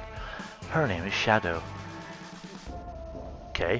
Okay, now you're just giving it all up. Now, Demise took a quick breath, then released it before she went on. As for why we have been following you, well, let's just say your reputation precedes you. What do you mean? What do you mean? I asked as I half turned my head over my left spiky shoulder at Demise. Also, your name is really Demise? Really? Boy, your parents must have hated you. I can't wait to see your cutie mark. What is it? A skull? Actually, Demise is a name I've chosen for myself, Demise informed me smoothly, clearly brushing off any indignity I intended. My birth name was something else entirely. She gave a pleasant sigh before she added mysteriously, another name for another life. Huh, that actually chilled me more. If this mare wanted to rename herself with something that associated herself with death, I probably didn't want to know the reason. So at the time, my questions on that point stopped there.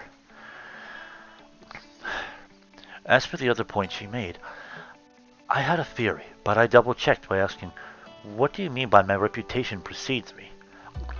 It's starting to become clear to me that you don't recall working in this park before, Demise observed.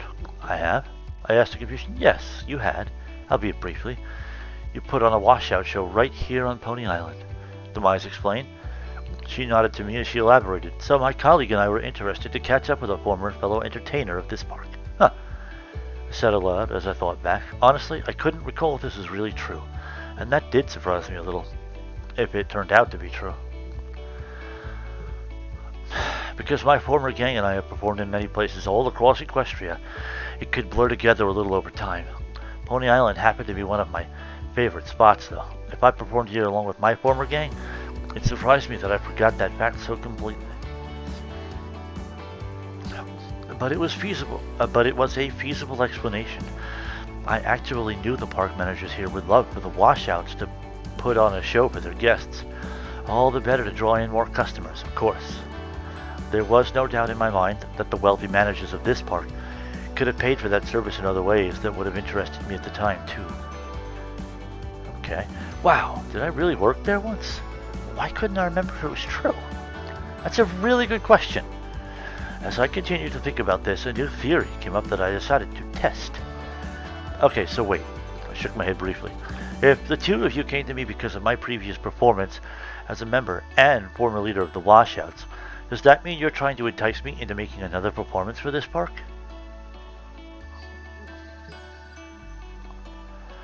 Former leader? The astute mare behind me echoed.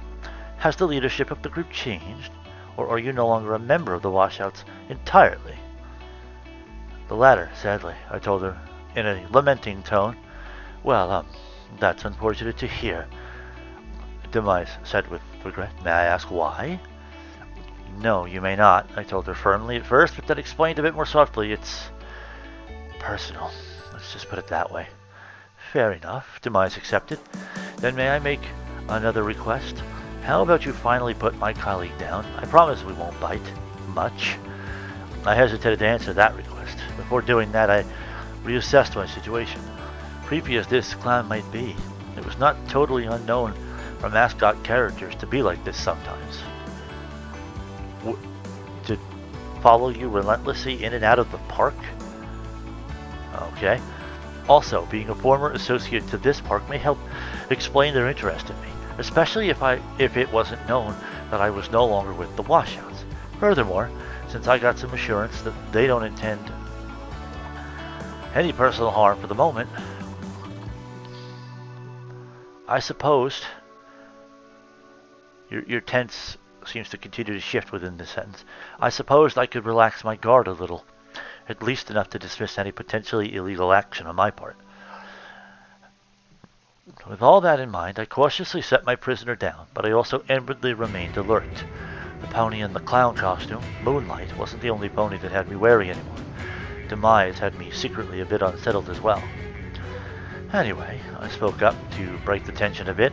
If the two of you were hoping to recruit me and my former gang for another performance here, afraid you're out of luck.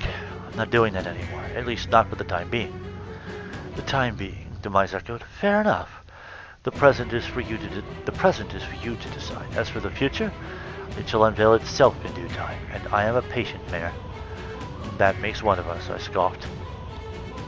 You spent an earlier part of this day talking about how you were cool with the lines, with the waiting in line for various things.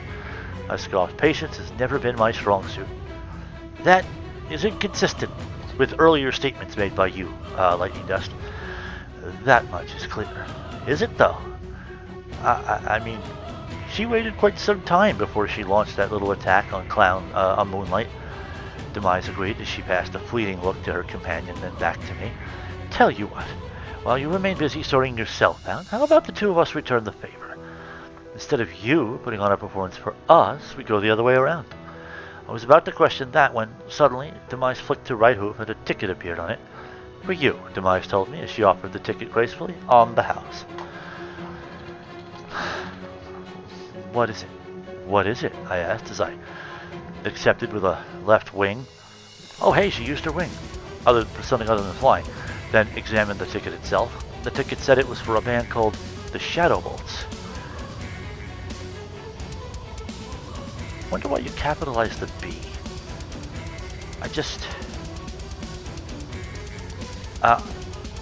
I'm gonna go check real quick to see whether or not that's how it's shown on the wiki. I tend to use that as a sort of a Bible for this kind of thing. It is, I generally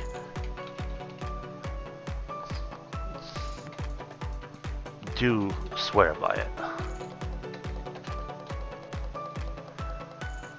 Okay. And, yeah, Shadow Bolts is a lowercase b, as it is a single word. Shadow Bolts, like that. Okay. You're blah blah. You're not the only performers in this park, Demise partially answered. Technically speaking, the washouts are not performers in that park. They are independent of the park. They perform all over the place. And some of us are here on a more consistent basis. Well, you called yourself a carny. It sounds like you live there, practically. She nodded towards the ticket as she said, that there is a front row ticket to one of our performances. You will graciously attend, won't you? Perhaps in doing so you may become more familiar with a broader range of your options. What? I snapped my gaze back at Demise. You want to recruit me for your band? Time will tell. And perhaps we can even be more than just that, Demise answered mysteriously, before she gave me a liquid smooth, graceful nod that I could only compare to the regal former princesses of this country who had themselves centuries of practice. Until we meet again, oh ephemeral one. It sounds to me like Demise is the ephemeral one. I raised an eyebrow at her for that mysterious statement. She, meanwhile, gave a subtle nod to Moonlight and, together, they trotted off and soon vanished in the shadows between the buildings around us. I marveled at this new situation I found myself unexpectedly in as I looked back at the ticket which I was still holding with my left wing.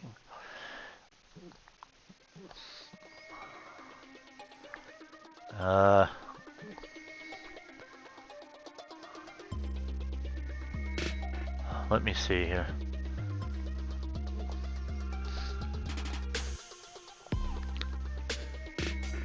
Okay, yeah, I see it. I had to read back to the part where Lightning Dust had actually set Moonlight down, and that had definitely happened.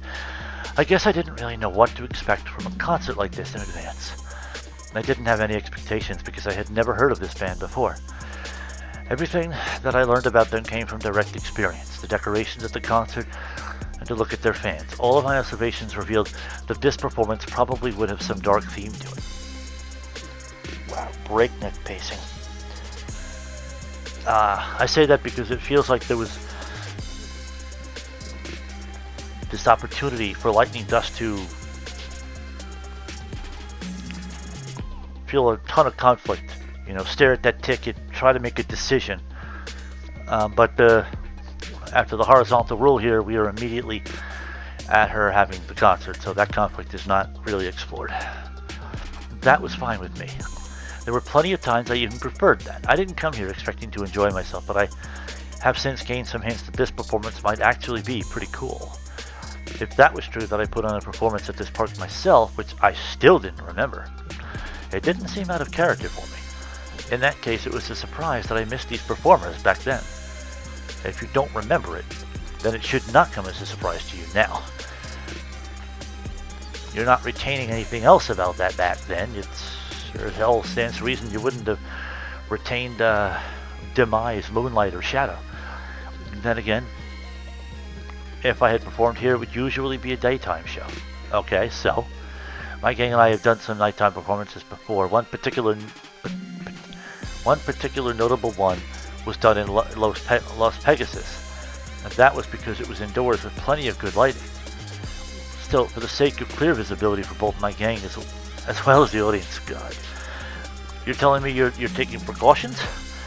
We usually stuck to daytime performances. This concert, however, actually did seem more appropriate for the night based on the motif I've observed around here.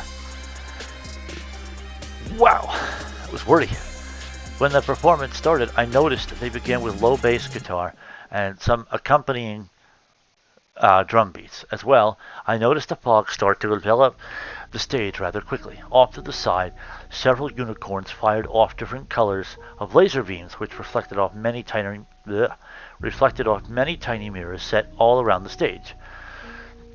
The lasers bounced, bent, and ricocheted off many of the tiny mirrors, which kind of created a net of light. As the performance continued, either the lasers moved or the mirrors turned, whichever it happened to be. It resulted in a dazzling display of dancing light beams. The singers themselves were the last to arrive on stage. Of them, Demise was especially notable since she took the lead both in position and in their singing. Another thing that stood out about them was they didn't really seem to fully be there. Rather than that, they seemed like holographic illusions projected into the fog itself when it got tall enough to match their height. I could tell because the billow of the cloud from the fog occasionally made certain parts of them disappear when it got too low or too small. It seemed like they were literally using smoke and mirrors in order to stand there. They also glowed a little too brightly to be fully natural. To those of you who venture into the night, Demise began, not in a singing voice, but rather a talking voice, which was in a low, sultry whisper. The natives welcome you. Come with us as we glide through the darkness and straight into your heart. Okay. Then, together, Demise and the flanking twins started singing in several escalating octaves. The instrumental performances behind them rose to match them steadily, but they seemed a small step behind. Once they reached the upper octaves, the singers held it for an impressively long time, which helped to suggest that this was not just a rock concert, but also blended into a true opera genre. Stage magician tricks, and darn good ones too, seemed tossed in just for good measure.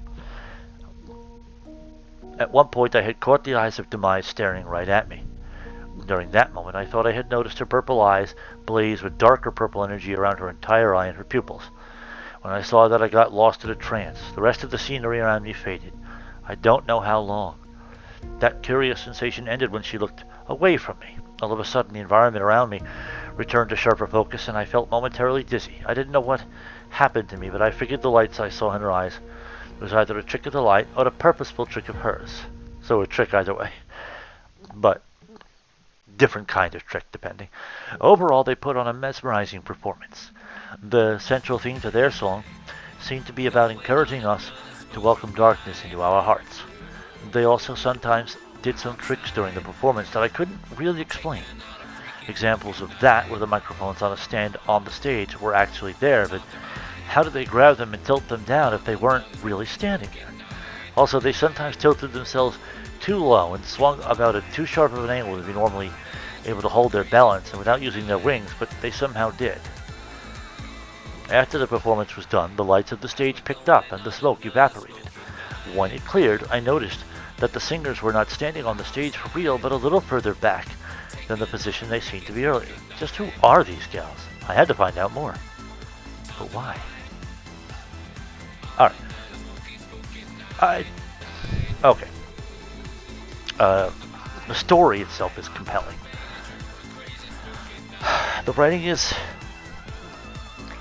Okay, so for this chapter, the writing was a little less gripping for me. I did stumble quite a lot, just in general reading because it's late and I'm a little tired, but also because I did stumble out of immersion from time to time because of certain things, which I will have pointed out during the course of reading and commenting, so I'm not going to really repeat myself on those points exactly, but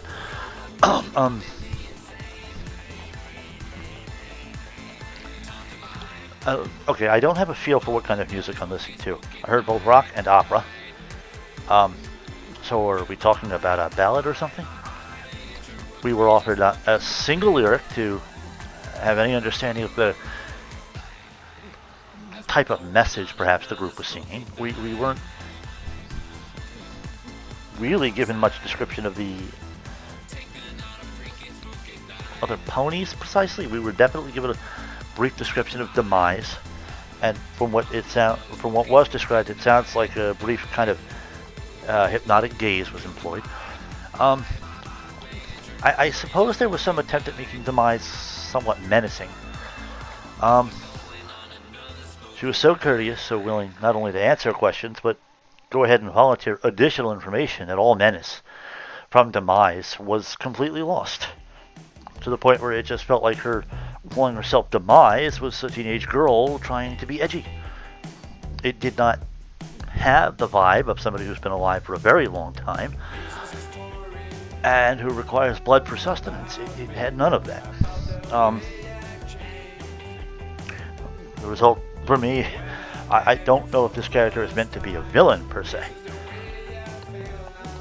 but I did not get the impression that this character was meant to be a good guy. It's like the Kiefer Sutherland to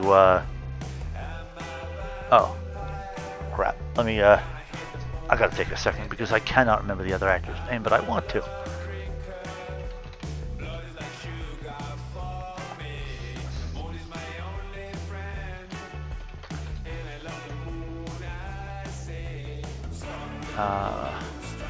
Okay, it was like Kiefer Sutherland to Jason Patrick in The Lost Boys.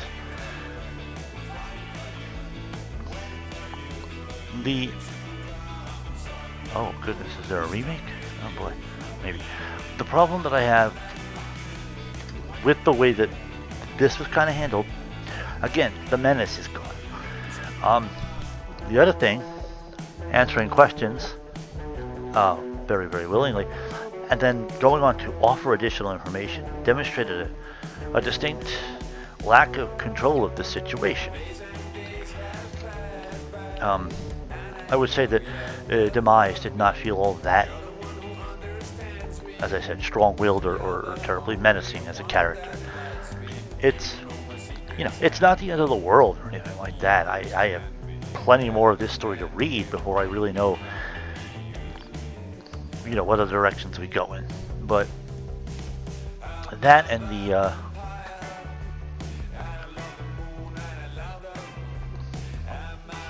moments like this. Also, they sometimes tilted themselves too low and swung about at too sharp of an angle to be normally able to hold their balance. And the wording is a little awkward.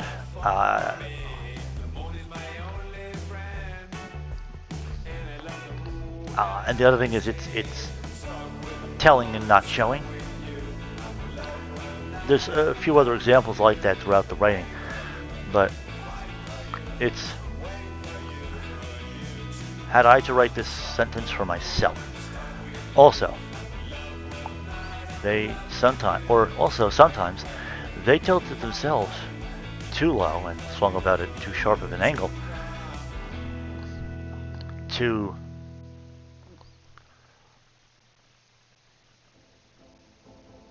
be possible without using wings, but somehow they pulled it off. So that didn't feel great to me the way I said it either. Just to be clear, it didn't feel expert in the slightest. Mine nor this one. It's kind of a trouble that I have. Lots of characters sound kind of the same as other characters when they talk. And as I said, that the cult in the shop, the one who got the poster, was not consistent. He addressed his father 3 different ways, which disrupted immersion for me, simply because that, I don't know, that suggests like an emotionally disturbed cult. It was perhaps DID or something, just because of how quickly he shifted tones, maturity levels in talk. His very first word was daddy, daddy. Next it was dad, and then it was father. It was like he had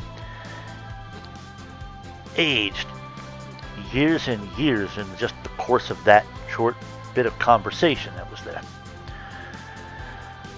So, I don't know. The clown did offer some menace, particularly as it was described like Pennywise and only ever referred to as it. In fact, I think that remained the case even after she found out about Moonlight being a mare. What we did not establish is where that laughter was actually coming from, if it was coming from within the costume, but was not coming from the pony within the costume. Was it just a pre-recording within the mask or whatever that was being worn? I'm just... When a story or a chapter of a story leaves me with questions like these, it feels to me like I haven't quite... It's not just a lack of immersion.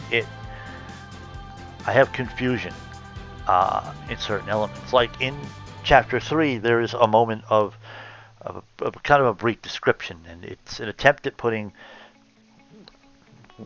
2 words, a style or a way in which Lightning Dust is sitting. Now, I personally, and I mentioned it back in chapter 3, I wasn't able to visualize the position.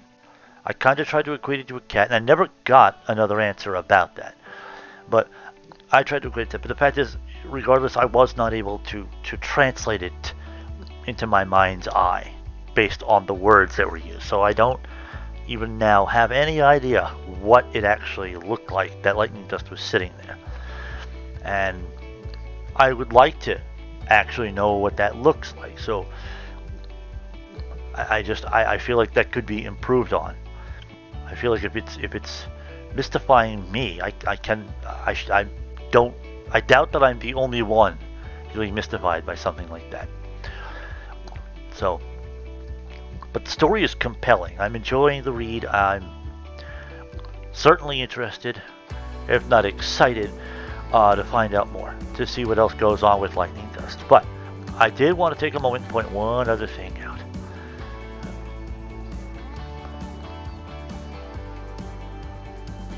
Okay, will Lightning Dust, the impulsive and reckless daredevil, characteristics she's not really showing all that much so far, be able to resist the temptation of not only becoming the new leader of the Shadow Bolts, but also becoming an immortal Vat Pony? Alright, we don't know about this one. I also have absolutely no idea why Demise, provided she's the actual leader, would want to give her leadership to Lightning Dust, but that's for another chapter. But we also know, based on just chapter 1, this question's already answered. She didn't resist it. She became an immortal Bat Vampony. We don't know whether or not she's the leader of the Shadow Bolts. That remains to be seen.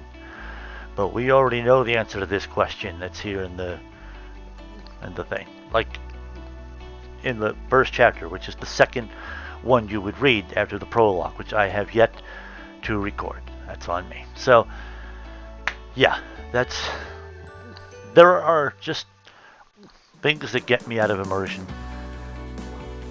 that I'm a nitpicker, I guess, that bother me to some extent, but I am enjoying the read just the same. And even now, I would still say it's worth it. Read it, enjoy it. It's a great story idea. It may not perhaps be an execution with the greatest finesse, but it is still very much in capable hands. This is a very good author, and this is a good story. Yeah.